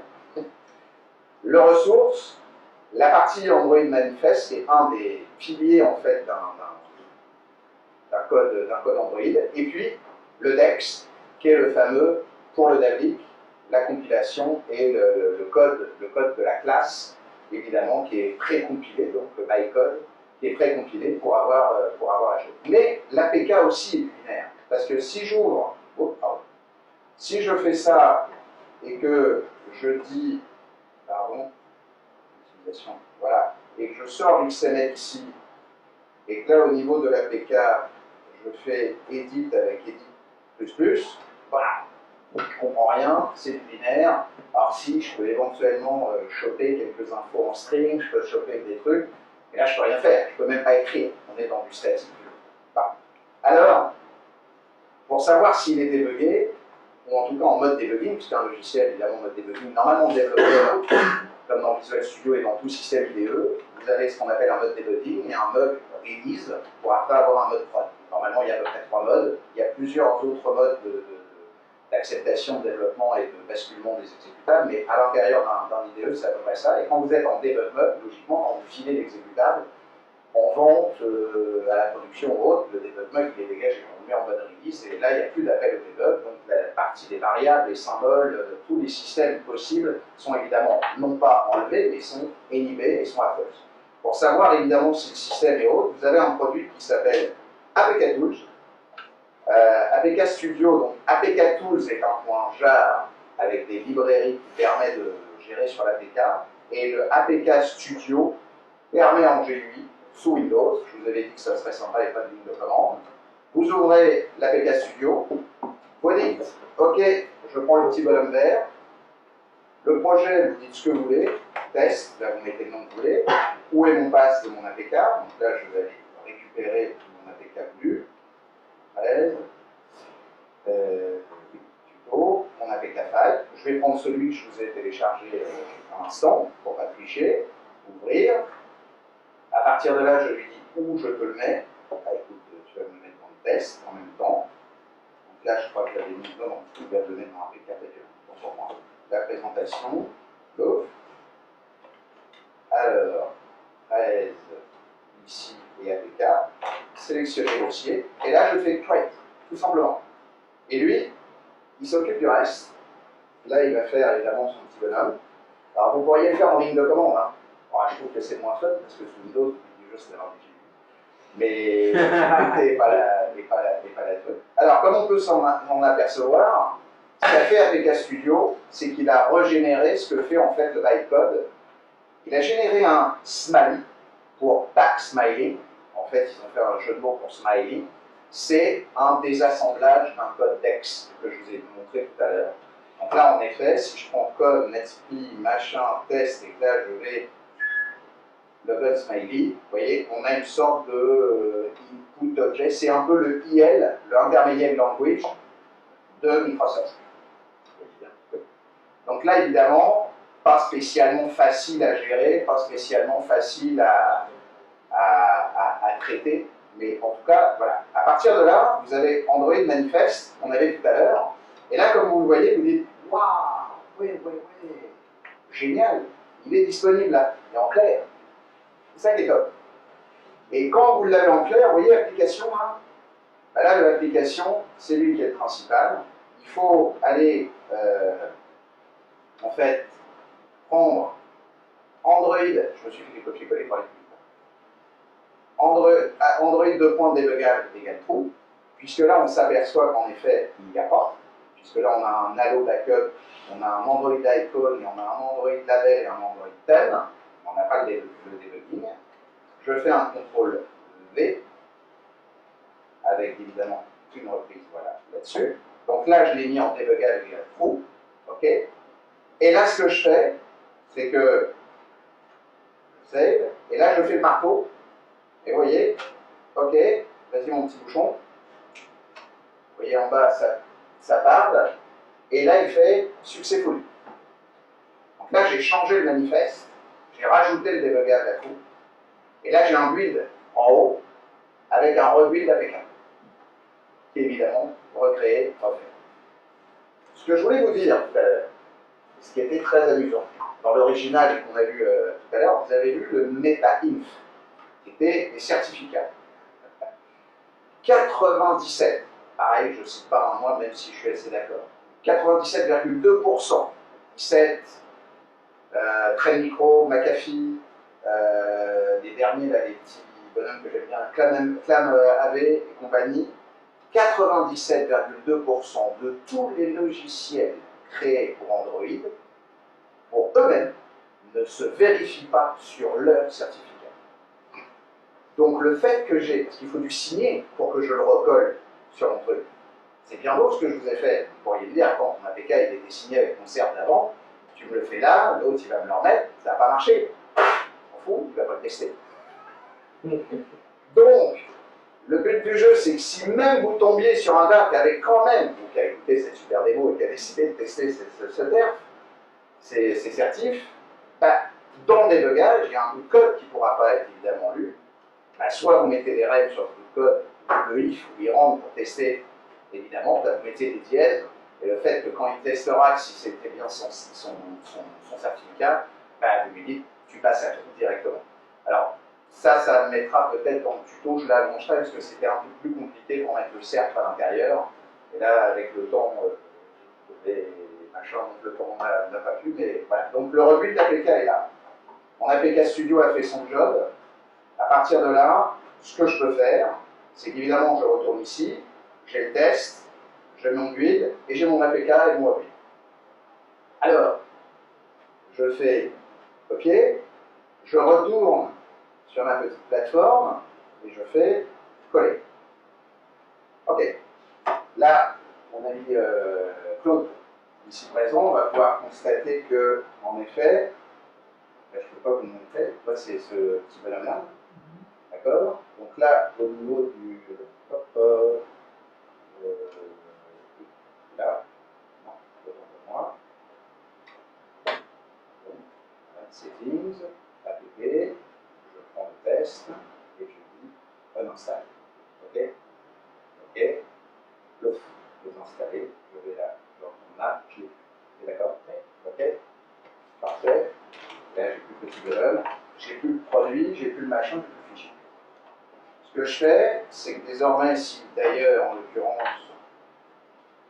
merci pour ce que tu m'as dit tout à l'heure, je refais un échelle, je fais PM list package-f-3, je fais, il le prend, j'ai que mon Adobe et mon MX Player, donc là je ne peux pas mentir, ça ne peut pas marcher. Ok?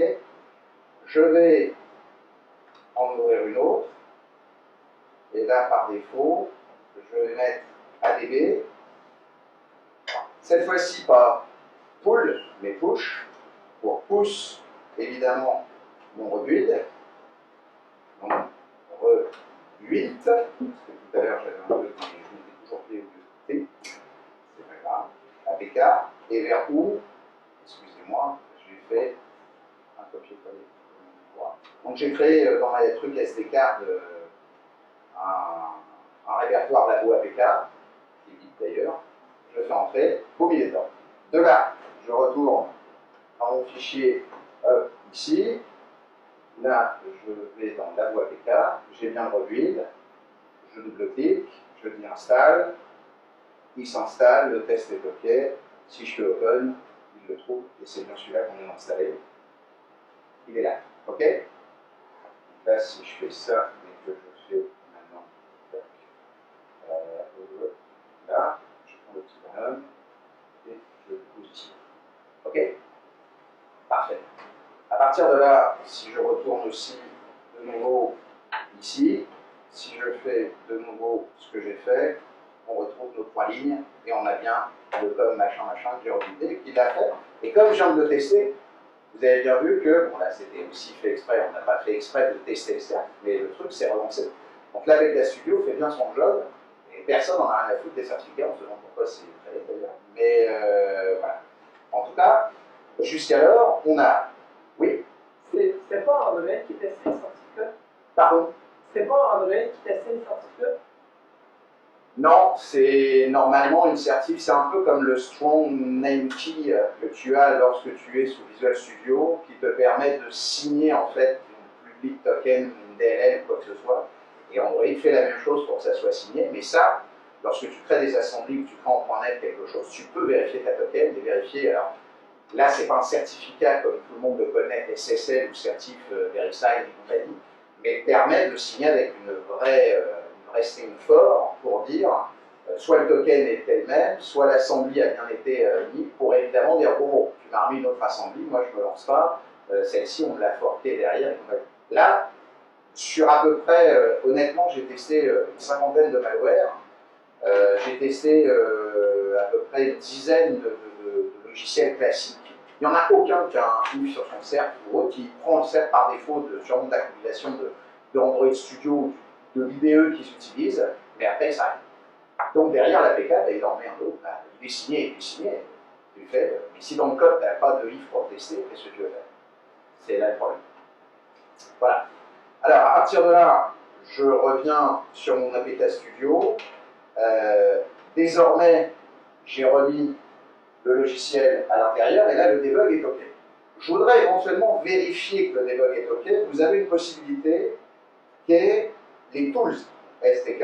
Et dans le tools SDK, c'est un peu plus exécutable qu'Android met pour dire faire du DDMS, faire de la hiérarchie viewer, faire de l'émulation. Vous avez l'émulateur, vous avez pas mal, mais vous avez un moniteur.bat. Si vous double-cliquez sur moniteur.bat, il va, oui, super, il va vous donner plein d'informations sur votre device, d'ailleurs, hein, le système, les files, l'émulateur, les streams, les hits. Mais là, il va vous montrer tous ceux, alors du fait que je suis root, évidemment, et tous ceux qui sont débuggables, en fait. Et là, on s'aperçoit bien que, évidemment, mon com, je l'avais oublié, là, tout service, location, système libre. Le 5e avant non. Pardon? Le 5e Là, avant. juste en dessous. Juste en dessous. 54 au-dessus. Là. Là? Non. Il le voit pas. Quatre Vous voyez? au-dessus. Le 5e. Pardon? Cinquième. Ben non, ça change plus de cinquième. Continue. C'est loin. Encore, encore 6 semaines. Je suis fatigué, désolé. Oui, c'est bon. Ok, donc on le voit bien, il est bien là, et on se dit, ok, c'est bon. Alors maintenant, il faut passer par un IDE. Moi, mon IDE favori, c'est Visual Studio, évidemment. Mais il est vrai que j'en ai un autre que j'affectionne particulièrement, surtout pour tous les autres styles de langage, même si avec Visual, on peut faire beaucoup de choses. Mais j'avoue que, à aujourd'hui, au niveau développement, je bosse beaucoup avec cette boîte qui s'appelle JetBrains, que tout le monde doit connaître quand ils font du Java et compagnie, qui est vraiment fabuleux. C'est une des meilleures sociétés que je connaisse dans la partie de développement. D'ailleurs, nous, dans notre .NET, on la connaît parce qu'elle a fait Dotpic, qui permet de donner l'intégralité des namespaces, des classes, des objets et compagnie, et de désassembler en fait les assemblées Microsoft. Mais en même temps, elle fait RubyMine, c'est un des meilleurs IDE de Ruby aujourd'hui que je connaisse. Et en même temps, elle fait IntelliJ IDEA, qui est en fait le IDE Java, qui pour moi, à côté d'Eclipse, Eclipse, il peut aller, je suis désolé, c'est open source et compagnie, mais c'est une telle usine à gaz. Eclipse, il faut presque 1 an pour savoir utiliser Eclipse, pour après, éventuellement, être sûr qu'on va l'utiliser en Android. Enfin, pour moi, c'est vraiment... Eclipse, on rentre dans un monde, alors pour certains qui ont peut-être démarré là-dessus et compagnie, mais en tout cas, de ma façon de faire, c'est assez compliqué. Mais moi, j'avoue, en tout cas, c'est pas ma tasse de thé, même si je veux vexer personne. Donc, il est vrai qu'en plus, Android Studio se pose sur IntelliJ IDEA, c'est-à-dire qu'il utilise en fait une des versions, en l'occurrence, marque blanche, comme on dit, pour l'installation. Alors, comme je voulais gagner du temps et l'installer, je vous l'ai mis ici, hop, il y a 14.03, donc on installe notre copine, enfin, on installe et on fait, et là vous tombez évidemment tout de suite sur, on fait un nouveau projet. Bon. Parce que c'est pas tout. Maintenant, ok, on a notre APK, on l'a fait, on l'a mis dans le truc, et maintenant il va falloir commencer à dire oui, mais il manque encore plusieurs choses. La première chose, c'est on va créer un nouveau projet. Et là, on va dire, je veux t'envoyer, vous voyez tout ce qu'il est capable de faire, Java, Java Enterprise, je ne sais pas si je peux abaisser encore un peu plus, pardon, voilà. Cloud, Spring, FX, Gradle, Groovy, Griffon, du Flash, du MT Project, du Scala, puisqu'en plus vous pouvez faire du Scala, c'est pour ceux qui veulent voir ce que fait Flash, Stuxnex, c'est assez sympa. Application module, moi c'est celui-là que je veux, plus simple, je fais Next. Là, le nom de ce que vous donnez dans l'application même, peu importe. Donc là, je vais l'appeler HFDebug. Voilà. Par contre, là, j'enlève le create hello, puisque là, c'est en fait un truc de base. Par contre, le package name doit être le même que ceux que vous allez pouvoir débugger. Alors, vous allez dire, c'est quoi le package name et qu'est-ce que je dois les faire? Alors, pour ça, je retourne dans mon APK Studio. Et le package name, c'est le paquet qui se trouve automatiquement derrière, alors là c'est smiley, normalement ce sera dans source par la suite, ça commence toujours un com, c'est comme point de toute façon chez Android, c'est comme, il met Google, après vous mettez le nom que vous voulez, mettez après, normalement, parce que le nom que vous voulez c'est à peu près le projet, après éventuellement les différents sous-projets que vous voulez, puis après évidemment, là où vont se trouver les codes et le code source qui va être fait. Donc là, on a bien tout ça en test. Alors vous allez me dire, ok, on le retrouve comment? Regardez, avec évidemment mon ADB de tout à l'heure, c'est là l'avantage, -3, merci. Là, comme vous voyez, à chaque fois qu'il vous donne un package, il vous donne le nom du package, puis vous voyez le égal, il vous donne automatiquement, là le égal ici, il vous donne automatiquement le nom de démarrage et le nom du suivi du package complet. Donc, vous faites sélectionner, je prends mon nom comme, ok c'est celui que tu veux, bingo c'est ok, j'arrive ici et je fais CTRL V. Et voilà. À partir de là, j'enlève, je décoche le create hello, je fais next. De là, il me dit ok, où veux-tu le mettre? Là, j'avais déjà mis. Là, pour le coup, pour tester, c'est là où. Mais je vais quand même vous montrer. Il me dit ok, tu es en API 19 et tu veux tester en Java 1.7, puisque moi le 4.4.2 c'est Java 1.7. Ça, vous le savez quand vous regardez Android Studio, ce qu'il vous précise. Par contre, si là je lui mets où se trouve mon SDK, qui est ici, et que je fais OK, automatiquement, il me donne le Java que j'ai en JDK, pour le mettre en 8, mais derrière ici, il vous donne le 442, tout ce que vous avez vu tout à l'heure du SDK Manager. Donc vous pouvez choisir celui que vous voulez. C'est là que vous choisissez pour dire, ah, il faut que je sois compatible tel type, ou là, il faut que je sois compatible tel outil. Ok? Donc là, pour moi, c'est bingo. J'ai précisé que c'était le Java version, l'aspect, je l'ai mis là où je voulais, finish. À partir de là, tout, il va me créer, paf, la partie du projet. Voilà. Donc là, je ne sais pas si vous voyez correctement. Voilà, la partie projet. Voilà, le HFDebug est là. Si je clique sur HFDebug, automatiquement, enfin, j'ai vraiment ce qu'est un projet classique, Java, normal. Donc IDEA, asset, gen, lib, res, ressources et sources. Et évidemment, mon source avec le nom que j'ai demandé, mais là, évidemment, il n'y a rien. Puisque c'est ce que je veux. Mon manifeste, le projet et le truc. Ok, je stoppe là, je vais arrêter là pour le moment. J'ai créé mon système de projet à vidéo. Maintenant, je retourne, évidemment, alors ça paraît long comme ça, mais quand on a l'habitude de le faire. Maintenant que j'ai évidemment mon APK, et que j'ai récupéré mon APK, c'est pas le tout, évidemment que j'arrive à me dire, ok, donc je vais prendre mon rebuild, donc là, en l'occurrence, je vais aller dans la plateforme Tools, je vais prendre mon rebuild, copier, et là, je pars dans Text. Alors Text, c'est ce que je vous ai dit tout à l'heure, vous allez pouvoir class.text, c'est le fameux bytecode que David après va interpréter en termes de IL, Intermediate Language. Donc là, je vais copier, évidemment, coller le APK à l'intérieur. Et là, je vais ouvrir encore une nouvelle boîte d'os. Et tout ce que j'ai à faire, en est même déroutant d'ailleurs, D2J, comme vous pouvez le constater, et voilà, D2J, tirer Dex sous jar, donc c'est Dex sous jar, et le nom, rebuild, évidemment, .apk. Et là, automatiquement, paf, et rebuild, et paf, ça y est, c'est fait. L'avantage, c'est que derrière, j'ai un point jar de mon APK. Voilà, vous allez me dire, c'est génial, donc je peux détruire mon APK. Là, j'ai un point jar, je l'embarque avec moi, je fais un coupé, et je vais à côté. Oh, JDGUI. Je le colle. Alors, pour ceux qui ont l'habitude, mais c'est vachement drôle de le voir comme ça, le jar, toujours cette transit qu'on n'oublie pas. On a nos petits machins, mais il faut quand même faire un truc avant. On lance le Java Decompiler, évidemment en GUI. On ouvre, évidemment, la partie, hop, excusez-moi, de mon GUI et du jar. Je fais ouvrir, et là, évidemment, automatiquement, il m'a montré, j'ai le code source direct.java. Alors évidemment, je pourrais, pour gagner ou faire dans le côté école, save all source. Et là, comme ils disent que les gens ne savent pas, mais bon, après, c'est prendre les gens pour Windows pour des coups. Hein. C'est pas qu'il y ait mec de Linux qui sont supérieurs, c'est vrai. Et là, il vous le met, quand il fait save all source, il prend le .jar et il le transforme en zip. Là, je le prends mal. Bon, ça c'est moi.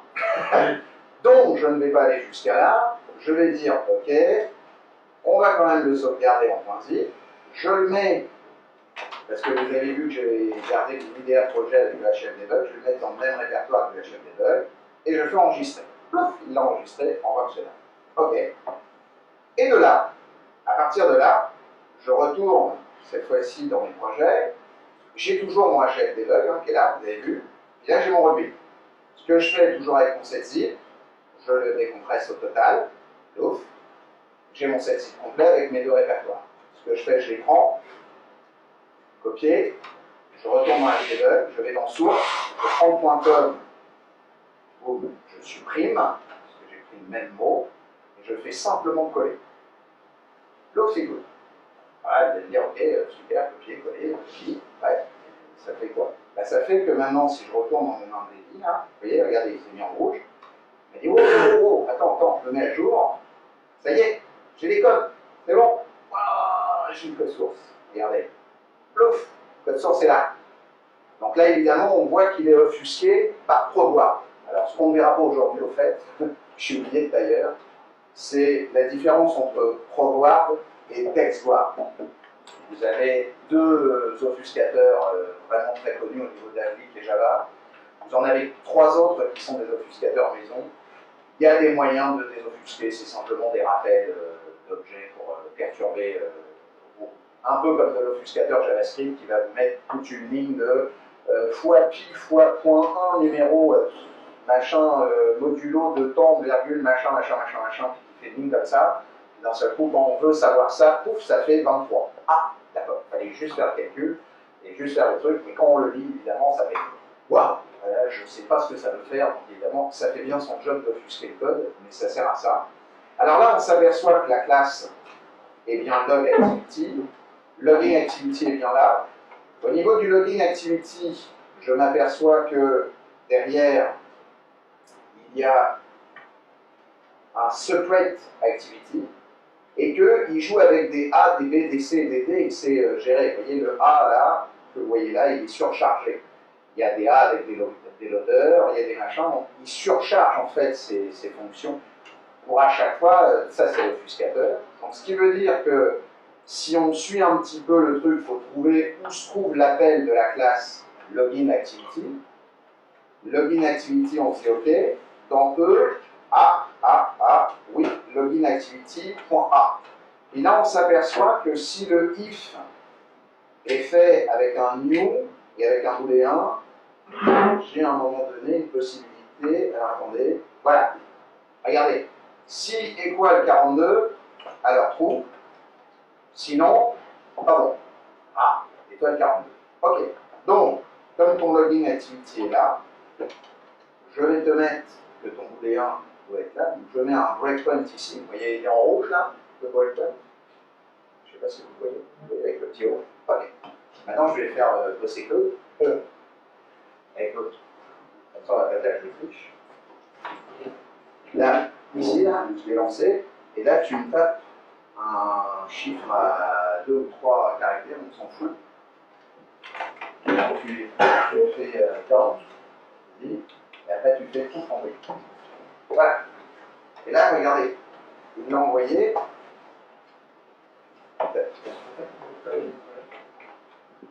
Oh.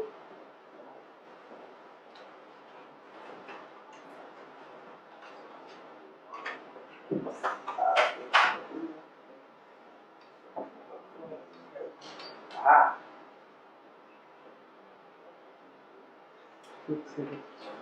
Oh, pardon.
Désolé, c'est les aléas de Lego.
Waouh, il manque une case. Autant pour moi, il faut que j'attache le debugger à la process. C'est tellement voilà. Non, pour ça, en fait, j'étais tellement parti. Là, il faut attacher évidemment le debugger au process qui lui bascule avec le SDK d'Android. Donc il faut faire ça ici. Voilà. Là, automatiquement, il vous show les process évidemment. Alors, sauf que Winner 110, c'est ma tablette. Avec évidemment le code NetSpy de Google. Je fais OK. À partir de là, comme vous pouvez constater, le debugger et la console est mis en place. Donc, je vais l'abaisser un peu pour montrer que ça va se stopper là. Voilà. Je vais redemander à mon ami Claude de retaper ce qu'il veut. Vas-y Claude. Et Enter. Voilà. Et là, vous voyez la petite croix? Pouf, il vient de s'arrêter. Il vient de s'arrêter. Voilà. Le debugger est là. Non, il a fait le temps. Ah. Le petit trait en fait est basculé. Donc là, Claude peut voir, le système est arrêté. Ouais.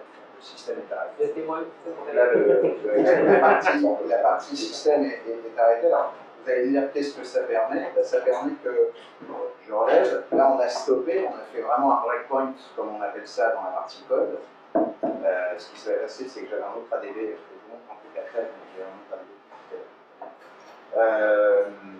À partir de là, ce qui se passe, c'est que l'heure du basculement en fait, du code, ici au niveau des variables, on s'aperçoit donc la logging, et que là, le chiffre que j'ai rentré, c'est 48. Mais on a vu tout à l'heure dans le code, et là, je vous le remonte, que la partie évidemment code du login activity, je sais pas où je l'ai mis d'ailleurs, c'est dans ce code.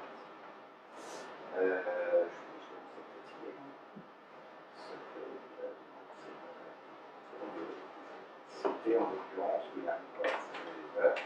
c'était en l'occurrence 42. Et comme B équivaut à 48, automatiquement, évidemment, ça sera pas bon.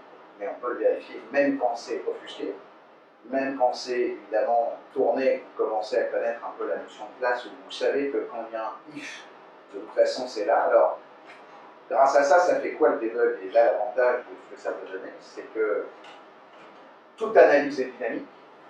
Ça veut dire que même si des choses se passent en mémoire avec SQLite, une clé, un encryptage éventuel pour le dumper ensuite, vous avez des commandes Java qui permettent que si vous voyez que là, il utilise une clé ou une procédure pour évidemment encrypter ou avec éventuellement une fonction encrypte MIM, encrypte base64, encrypte truc, au moment où vous allez la décrypter, vous pouvez directement faire un full write et créer une classe qui permet de vous faire un file.fullWrite, l'area ou l'array du byte qui va être rempli, parce que là c'est un bytecode qui est rempli, hein, parce que chaque trait, évidemment, au niveau de la DIM, c'est un trait avec un point qui s'enlève. Là c'était un code, mais ça pourrait très bien être une application qui se lance, une DLL, n'importe quoi.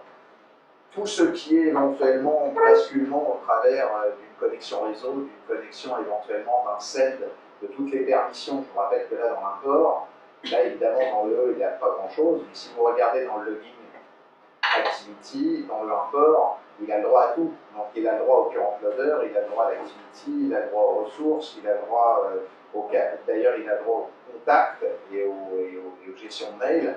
Donc on peut directement, grâce à, au-delà d'avoir le code source qui n'est pas des fois disponible ou éventuel ou compliqué à désobfusquer, on a les moyens directement et de manière assez simple quand même, puisqu'il n'y a pas de routage à avoir, tous les systèmes sont possibles. Là on peut s'arrêter, vous faites des fuites, hein, il va continuer le code, vous voyez, hop, vous voyez, il continue il va faire son test pour aller dans le truc, hop, et fuite de nouveau. Et là évidemment, ça va le faire, Claude va pouvoir regarder, si je fais fuite, c'est le soft qui va gérer, et qui va dire à un moment donné que mon code n'est pas correct. Parce que là, je vais continuer à faire, si je fais F5 pour le dire directement, hop, Là, il décharge. C'est ça.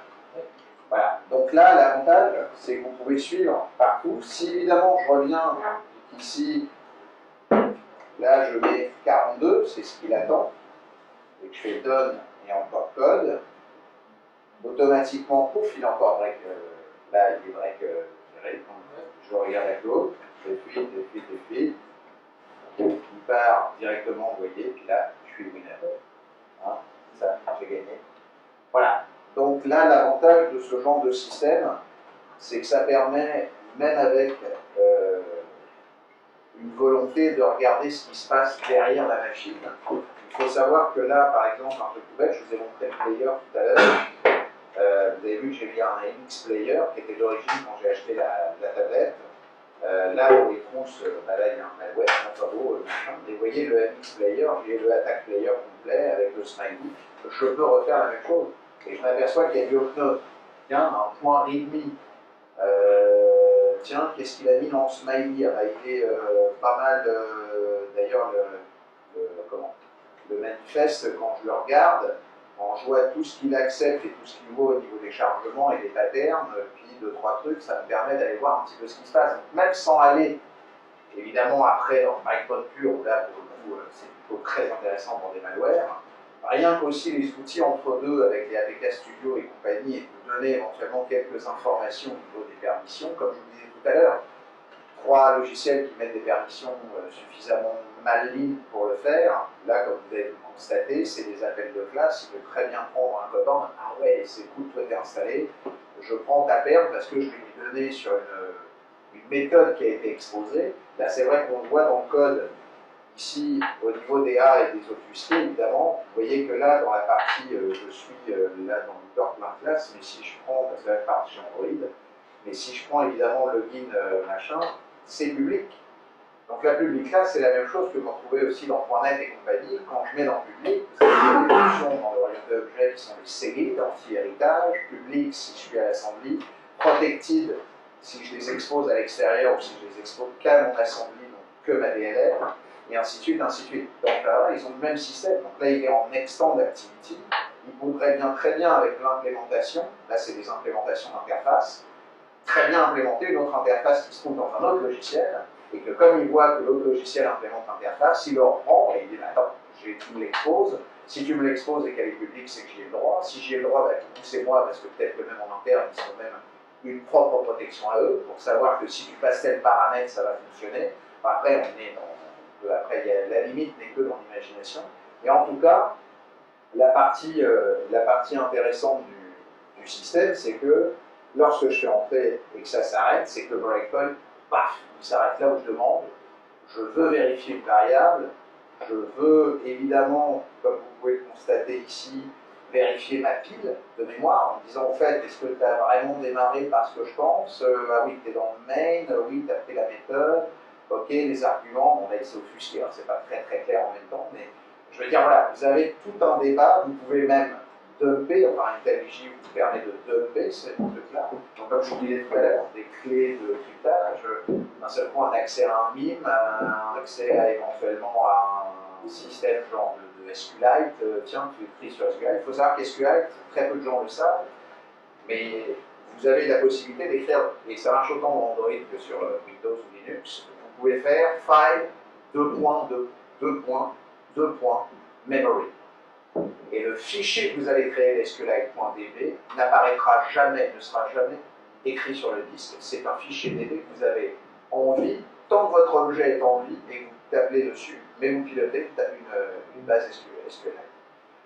Donc il faut savoir que c'est l'isolate storage de Microsoft, mais mieux parce qu'il est invisible par le kernel, du fait qu'en memory, SQL va aller au-dessus de la mémoire, se dégage de la stack classique des kernels et compagnie, qui empêche de foutre des ressources. Hein, je vous avais précisé lors de mon truc malware qui a été très long, qu'on pouvait planquer du code source en des ressources, qui fait que ces codes sources sont ensuite interprétés pour faire de la compilation, voire même ce que recherchent éventuellement les antivirus à l'intérieur même des codes sources exécutables peuvent éventuellement aller chercher. Évidemment, maintenant sous Windows, c'est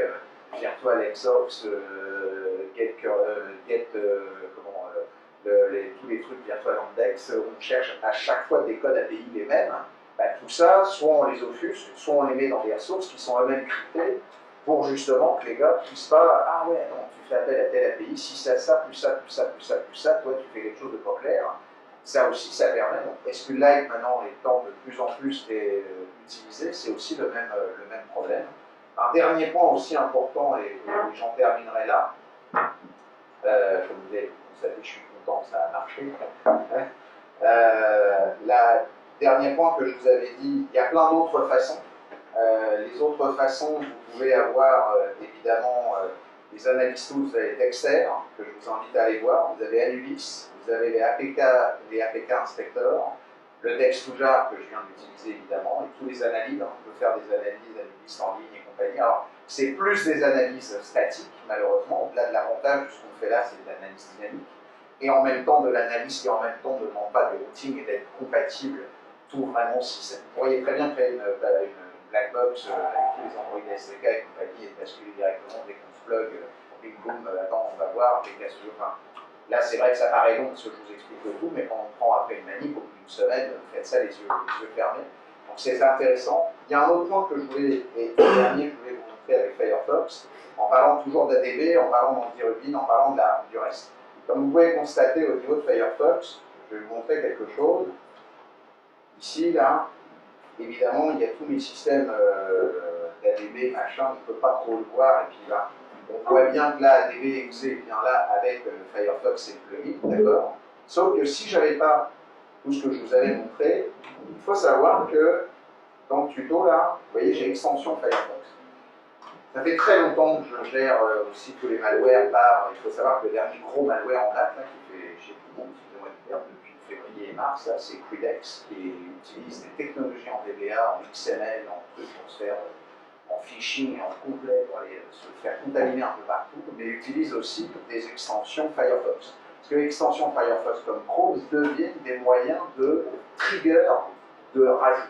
Raicho, un des adwares les plus durs à enlever aujourd'hui, utilise ces techniques de se mettre comme une classe et une extension automatiquement installable et qui se protège avec deux extensions à lui en interne dans pref.js et ainsi de suite. Sauf que, si on va un peu plus haut, on s'aperçoit que, oh, ADF Helper, Mozilla.org. Oh, c'est quoi ça? Et bien, on s'aperçoit que Win32, on a l'ADB avec les DNL, alors il est hors date parce que malheureusement ils ne l'ont pas mis à jour, puis on s'aperçoit qu'on a plein de JS. Et bien il faut savoir que ces charmants messieurs Firefox, sans trop nous le dire, utilisent en même temps les ressources de Firefox. Donc je vous ouvre là tous les projets. Vous voyez que quand vous tapez about, vous avez pas mal de trucs dans Firefox qui se planque, pardon. Mais si vous tapez ressources de points / GRE, puis avec module, ou avec éventuellement DevTools, ou avec vous rentrez dans le omni.jia. Lui aussi, c'est décompilé. C'est du just in time. Firefox est aussi un CLR à lui aussi. Donc automatiquement, on se retrouve avec, il y a des super malwares aujourd'hui. Je n'ai même pas besoin d'embarquer des librairies, je n'ai même pas besoin d'embarquer du code source. Il y a des tonnes de fonctionnalités à la jQuery, à la MooTools, à la Redway, à la machin, qui est intégrée directement dans mon Chrome et dans mon Firefox préféré. Et en plus, j'ai même le DevTools qui me permet de gérer des layouts. Je ne sais pas si ça vous dit quelque chose. Ah, c'est marrant, j'ai déjà vu ça quelque part. J'esprit, un style inspector, DBG client JSL, simulator. Ils ont refait l'émulation d'Android pour la version 36. ADB est dedans, Firefox le gère d'office depuis la version 36. D'ailleurs, quand vous faites évidemment ce que je vous ai montré tout à l'heure et que vous allez dans ADB.js, vous avez directement ici, ils le disent, hein, c'est loadé au travers déjà et fixé avec des TCP sockets, ils discutent entre eux, ils ne vous disent pas. Ils utilisent évidemment les plateformes, peu importe laquelle, hein, WinNT, Darwin, Linux et compagnie. Ils peuvent se gérer en ADB Running Checker, et là on s'aperçoit qu'on retrouve une masse d'informations pour piloter l'ADB en autonome. Merci pour les malwares d'être en autonome, vu que ce n'est pas compilé ni offusqué, on sait gérer le système. C'est bien Mozilla.org qui fait le système. Je vous invite à aller vérifier, ce n'était pas la truc du soir, mais merci encore beaucoup de votre attention.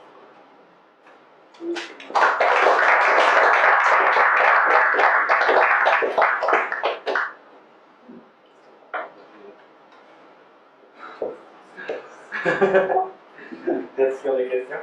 Et vous avez des questions, surtout, n'hésitez surtout pas. Oui. Par rapport à ce que tu fais tous les jours à ton travail, tu sers de ça pour quelle utilité? Pour mon travail, non, malheureusement, j'aimerais bien. Tout ce que je fais en sécurité depuis maintenant presque 24 ans, c'est juste un hobby. En fait, j'avais pas assez que l'informatique, je trouve quelque chose de hobby dans l'informatique. Et évidemment, ça a été la sécurité. Non, tout le reste de mon temps en développant en .NET pour mon patron, je ne passe du temps que pour développer, en l'occurrence, des tonnes de POC et des trucs, et d'essayer de trouver, on va dire, à toujours l'instant T, les dernières nouvelles techno possibles, toujours dans cette histoire de faire de la grammaticale de langage, et de voir comment les gens aujourd'hui vont très loin à utiliser ce qu'on appelle le Frankenstein du malware. C'est-à-dire qu'aujourd'hui, les malwares, oui, pour les plus hauts, peuvent utiliser des technologies très fortes. Je vous invite, c'est vrai que au TEDx, je l'avais précisé, et mes amis du FS, ils l'ont, mais la partie du groupe Équation, donc je vous invite à aller voir le supranation du groupe Équation, qui est, on suppose qu'ils existent à peu près depuis 1996, ont à peu près 5 à 6 voire 7 ans d'avance sur des CVE qui sont sortis sur des trous de sécurité qui sont sortis en 2012 mais qui eux utilisés en 2008.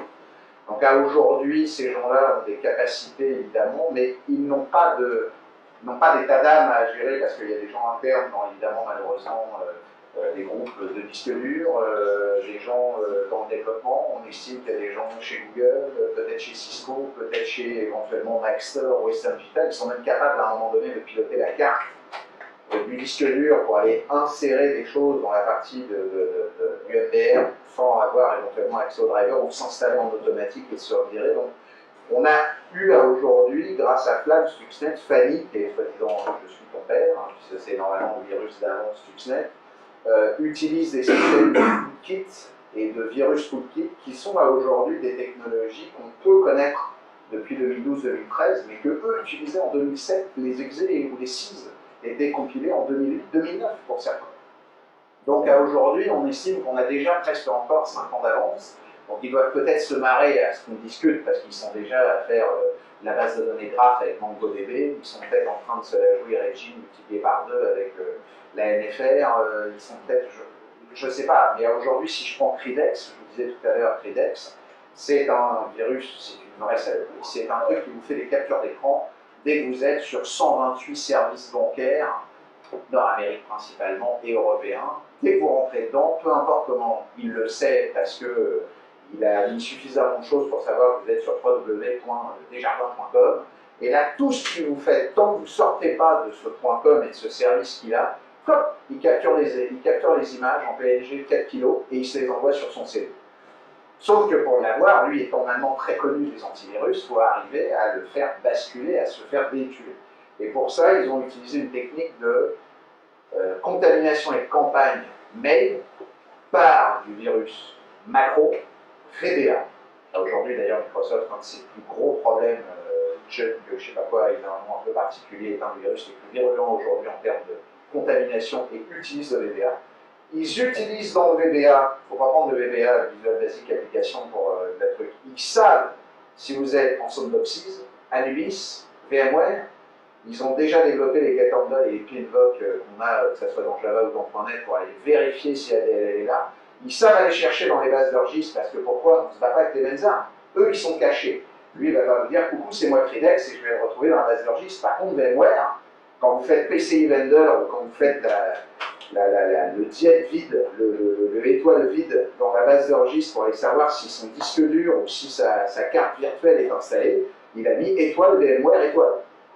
Merci, je sais que c'est tout con, mais vous prenez VMware, VirtualBox, vous prenez plein de choses comme ça, on ne se bat pas avec les mêmes armes là-dessus. Et en plus, ils utilisent du edit MSO, ils sont en MIM, ils cryptent en VBA, ils basculent en C++, parce que Cridex est fait en C++, et il y a une partie en perl pour le C2.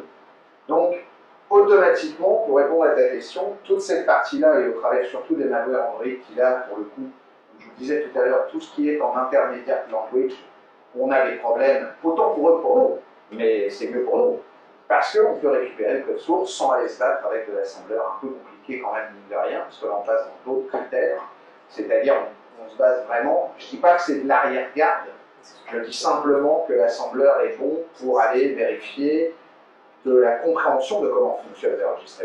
Mais on doit aller dans le deuxième niveau du reversing, c'est qu'à aujourd'hui, les outils qu'on a à 80% sont plus compilés en code natif, sont compilés en code IR.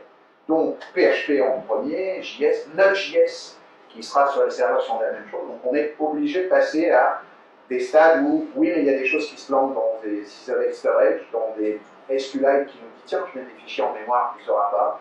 Dans des run PE, alors oui, là, il faut connaître l'assembleur ou les systèmes de mémoire avec le fameux unmap. C'est-à-dire qu'en fait, le but du run PE, c'est le système va vous prendre tout un système en bytes, il va créer un process, donc un PVP, un process block code, il va vous créer un process et il met en suspens. Puis après, il va faire toute une bidouille, je ne vais pas vous prendre la tête avec toute la partie technique, il va tout faire une bidouille pour dire ok, tu me la remappes, tu me la mets là, je te mets les pointeurs là où il faut, je te mets les trucs où il faut, puis d'un seul coup, au moment où les pointeurs sont bien tout ok, que le IP, ouais, c'est bien mon truc de mon process qui est bien en suspens, paf, je l'active et je le lance. Ça veut dire que cet exécutable n'a jamais pris vie sur le disque dur, et la commande find first, find next n'a jamais été lancée. Mais par contre, il est en train de tourner dans votre mémoire, il est en train de contacter. Ça marche aussi souvent. Donc c'est peut-être enregistreur, mais ça marche aussi. Enfin, sous Dalvik, ça marche. L'ART à suivre, mais pour répondre, oui, c'est pour ça que aujourd'hui, ce qui, moi, vraiment me focalise, c'est vraiment cette grammaticale de langage, parce que quand tu vois que des gars utilisent même de l'autorité pour aller après régénérer des trucs complètement ouf, mais pour aller appeler un truc en paire qui va te remettre un... Là, le VBA, le code source que je peux vous montrer des fois sur du VBA, c'est des trucs qui font, je sais pas, moi, 2000 lignes, mais il y a 80%, c'est du bruit. Il y a juste les 3 derniers parce que c'est Crystal Jet, machin et autres. Je vais même vous montrer un peu de rigolo. Et ça va sûrement vous plaire. Un truc rigolo, et ça sera la dernière, je sais pas s'il est en train de tomber. Je pense que je l'ai là. Est-ce que je l'ai là? Est-ce que je l'ai là? Peut-être pas. Peut-être pas. Peut-être ici. Oh, non, c'est le truc là. Ah,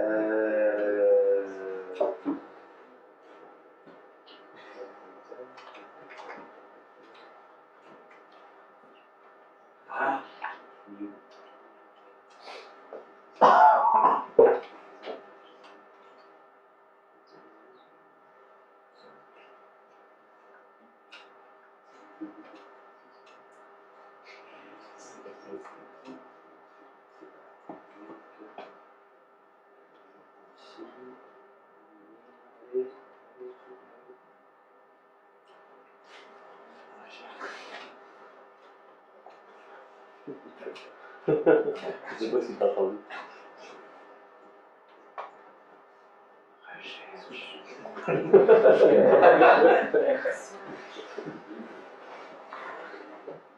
Ah, voilà. Vous voyez, je l'avais envoyé au FSCO. Si vous tapez ça, juste, alors il y a Crash Firefox, si vous voulez faire une blague à un copain et compagnie, et qu'il est sur Firefox, vous lui dites hey, tape crashfirefox.com.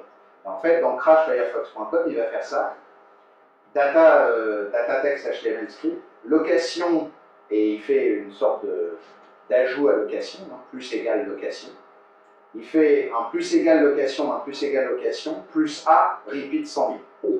Il n'y a pas un crash, le Firefox il tombe direct. En une ligne. Donc je veux dire qu'à aujourd'hui, même par rapport à tout ce qui existe, et là on n'est pas dans du binaire, on n'est pas dans des trucs, l'intégralité de tous les systèmes qui existent, il faut savoir que là, ça m'ennuie de ne pas le retrouver, parce que je croyais que je l'avais là, mais pour le coup, je ne l'ai pas là, j'ai dû la mettre ailleurs. Ça m'énerve. Mais bon, je vais le retrouver dans ces cartes, évidemment, puis je ne vais pas l'avoir. Ah, en une seconde. En fait, sur la partie de la texte, il montrait CMD, donc la console DOS, /k, il prenait PowerShell.exe, espace, l'outil.net qu'on connaît, puisque avec PowerShell.exe, vous avez l'intégralité du .net qui charge, donc c'était system.web qui permettait d'avoir le system.web.network, qui automatiquement, entre parenthèses, permettait de basculer le download. Le download faisait qu'il remettait entre parenthèses l'HTTP pour aller récupérer un .cad, qui était en fait le virus, mon .cad, il est encrypté. Fermer la parenthèse, point virgule, donc le CMD dit ok, je commande déjà ça, je commande ça, dans temp, donc pour son temp, évidemment, pour le faire. De l'autre côté, il faisait expand, cool, j'utilise ce qui existe sur le système, expand étant système 32 de Windows. Donc j'expande un .cad dans temp, poum, l'exe que j'ai derrière, comme il le connaît parce que c'est automatique, c'est le nom du .cad, je le lance, c'est Decrydex qui a été lancé en une seule ligne en utilisant, tout ça a été chiffré ou offusqué, et tout ça dans un pauvre petit VPA qui était lancé. Donc à aujourd'hui, pour répondre à ta question, c'est vraiment une bagarre de code, c'est vraiment une bagarre de langage, et en plus il y a, comme on dit souvent, quand on a un flingue, c'est pas de tirer là-haut, on n'a pas les mêmes trucs, mais c'est vraiment le problème aujourd'hui, c'est qu'il faut impérativement comprendre qu'il y a une hiérarchie entre la partie des existants actuels au niveau des nouveaux produits comme les tablettes et autres. Je vous rappelle que vos télés sont connectées aussi, vos télés aussi embarqueront du Windows 10 ou du Android ou des distributions Android et auront les mêmes problématiques, sauf que si votre télé a votre webcam, ne faites pas de bêtises devant la télé, je vous en prie, parce qu'évidemment vous n'êtes pas certain que quelqu'un ne regarde pas. Donc à aujourd'hui, les télés n'étant pas la même intelligence qu'un portable ou mettre un scotch sur la webcam, mais la télé peut être aussi un véhicule de saute-mouton ou un véhicule d'autres choses qu'on peut récupérer, au-delà des ADS, au-delà de tout ce qu'on peut évidemment nous vendre là-dessus. Donc voilà. Je ne sais pas s'il y a d'autres questions sur le truc, je ne vais pas vous conclure en dessous de ça. Merci en tout cas de votre écoute, j'espère que ça vous a plu. Et belle soirée. Thank you.